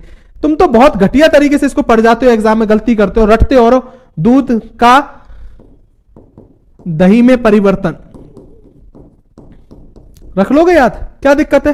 कोई भी उदाहरण ले लो आप। हाँ, एक होता है सेब का रंग में सेब का रंग परिवर्तन होता है, तो सेब का रंग, दोस्तों यहां रिएक्शन होगी तभी तो क्या होगा? रंग में परिवर्तन हुआ है सेब का। याद रखना है, ऑक्सीजन की उपस्थिति में रिएक्शन होती है, इसलिए उसका रंग, सेब पड़ा रहता है तो लाल सा हो जाता है, तो वो रासायनिक परिवर्तन है। याद है। एक है ना जलना, केमिस्ट्री में जलना को बोलते हैं, मैं आपको बता दूं, दहन होना। किसी भी चीज की कोई जले, कोयले का जलना, लकड़ी का जलना। तो जलने का मतलब समझ लो, कोयला हो लकड़ी हो, कोयला हो लकड़ी, उसमें कार्बन होता है, वो ऑक्सीजन के साथ क्रिया करके CO2 बनाएगा, इसलिए रासायनिक परिवर्तन है। तुम जलने को ये मत समझ, तुम क्या बोलते हो जलने को, लकड़ी जली सर राख बन गई, राख से दोबारा लकड़ी नहीं बन सकती, इसलिए रासायनिक परिवर्तन। नहीं भाई, राख की वजह से नहीं, लकड़ी जली तो कार्बन की क्रिया ऑक्सीजन से हुई, CO2 गैस बनी, ये नया पदार्थ CO2 बना, वायु में प्रदूषण हुआ, इसलिए रासायनिक परिवर्तन। ठीक है, एक वो सुन लेते हो तुम, मोमबत्ती का जलना, ये एग्जाम में क्वेश्चन पर डिपेंड करेगा। मोमबत्ती का जलना कैसे पूछ रहा है, ये मोमबत्ती है, अगर ये जल रही है दोस्तों तो जलते समय कार्बन ऑक्सीजन से क्रिया करके CO2 बना रहा है, इसलिए मोमबत्ती जलते समय रासायनिक परिवर्तन है। क्या भौतिक भी है? कब? जब ये मोम पिघलेगी तो नीचे मोम ही बनेगी, तो मोम दोबारा जाके मोम ही बन रही है, इसलिए मोम ही बन रही है, इसलिए वो परिवर्तन कैसा है? भौतिक। लेकिन देखो, ये कह सकते हो कि मोमबत्ती के जलने में भौतिक व रासायनिक परिवर्तन दोनों होते, लेकिन कभी कभी ऑप्शन पे डिपेंड कर रहा है। तुमसे पूछ रहा है मोमबत्ती का जलना परिवर्तन है, रासायनिक भौतिक अलग अलग दे रखे, तो रासायनिक ही बोलोगे दोस्तों। ठीक है ना, तो ये याद रखना, जलते समय रासायनिक और मोम पिघलकर मोम बन रहा है तो भौतिक। तो ये दोस्तों मैंने आपको बहुत अच्छी तरीके से, मुझसे जैसे हो सकते थे, थोड़ा सा आज जल्दीबाजी करके, क्योंकि आज लास्ट क्लास थी सर, रासायनिक मैथ की क्लास है, इसीलिए दोस्तों थोड़ा सा मैंने आपको कर दिया, मेरे बाद मैथ की लग जाएगी क्लास, तो आज मैंने आपको एक कंप्लीट करा दिया है, सब चीजें बता दी हैं। मैं इनको भी एक बार सेव कर दूं, जो बचा कुछ है वो मैं कर दूंगा दोस्तों। तो आप, मेरी आज लास्ट क्लास थी, इसलिए दोस्तों अब आगे मैंने आपको पूरे एनसीईआरटी के चैप्टर में वो सब करा दिए हैं। अब आपका काम है घर बैठ के कितनी मेहनत करते हो। कुछ चीजें रह भी गई होंगी तो मैं प्रैक्टिस सीजन लाऊंगा, प्रैक्टिस पेपर का, उसके अंदर और भी चीजों के बारे में डिस्कस कर दूंगा। जैसे मुझे कुछ अलग बताना होगा तो मैं वही बताते जाऊं, ऐसा नहीं कराऊंगा क्वेश्चन जो करा दिए उनको जल्दी, कोई नई चीज बतानी होगी तो मैं समझाऊंगा अभी और प्रैक्टिस पेपर में कि ये चीज ऐसे करना, इसका आंसर इस तरीके से देना, ये याद रखना। तुमने क्या पढ़ा है, ग्रुप डी का भी ध्यान रखना, और एनटीपीसी के जिनकी लेट है एग्जाम वो, और ग्रुप डी वाले, उनके लिए बहुत सुविधा हो जाएगी प्रैक्टिस पेपर, क्योंकि तुम जो लोगों ने पढ़ रखा है वो इस प्रैक्टिस सेशन से जुड़ेंगे ना, तो उनको ये फायदा होगा कि साथ के साथ तुम्हारी कंप्लीटली तुमको पता चल जाएगा हमने कैसा पढ़ा है अब तक, और सुविधा होगी कि पहले अगर प्रैक्टिस पेपर लाते ना तो उसको दिक्कत ये होती, तुमको खुद को, जैसे कितने लोगों को ये नॉलेज ही नहीं थी तो फिर दिक्कत आती दोस्तों। तो आप उससे क्या होगा, सेशन से जुड़ोगे ना तो तुमको बहुत फायदा होगा दुगना, जिसकी एग्जाम जैसे। तो मेरी तरफ से आज आपका मैंने फिनिश कर दिया है। आप सबको मेरी तरफ से एग्जाम के लिए ऑल द बेस्ट है।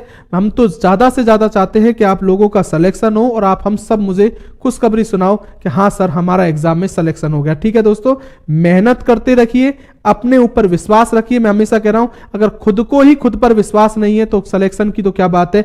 अगर खुद पर विश्वास रखोगे ना तो जीवन में कुछ आपके लिए अच्छा जरूर होगा। इसलिए पढ़ते रहिए, मेहनत करते रहिए, और प्रैक्टिस सेशन आएगा तो आपको अपने आप इन्फॉर्म कर दिया जाएगा समय के हिसाब से। प्रैक्टिस सेट होगा 5-10 दिन का या 15 दिन का, ऐसा नहीं हो कोई लंबा चलेगा, नहीं। उसमें आपको चैप्टर वाइज क्वेश्चन करा दिए जाएंगे, इस तरीके के पूछे जा सकते हैं, वहीं उनको सॉल्व कराया जाएगा, समझाएगा, उसमें भी कुछ नया ही मिलेगा। अगर विश्वास होगा तो नया मिलेगा, नहीं होगा तो आप अपने हिसाब से देख लेना। जो लोग जुड़ना चाहे वो जुड़ना, नहीं जुड़ना चाहे तो वो भी अच्छा है। तो अपने हिसाब से मगर काम एक है कि आपका एग्जाम में सिलेक्शन होना चाहिए। तो ठीक है दोस्तों, आज के लिए धन्यवाद। आप जितने हो सके मेरी तरफ से ऑल द बेस्ट, सबका सिलेक्शन होना चाहिए। ठीक है, ठीक।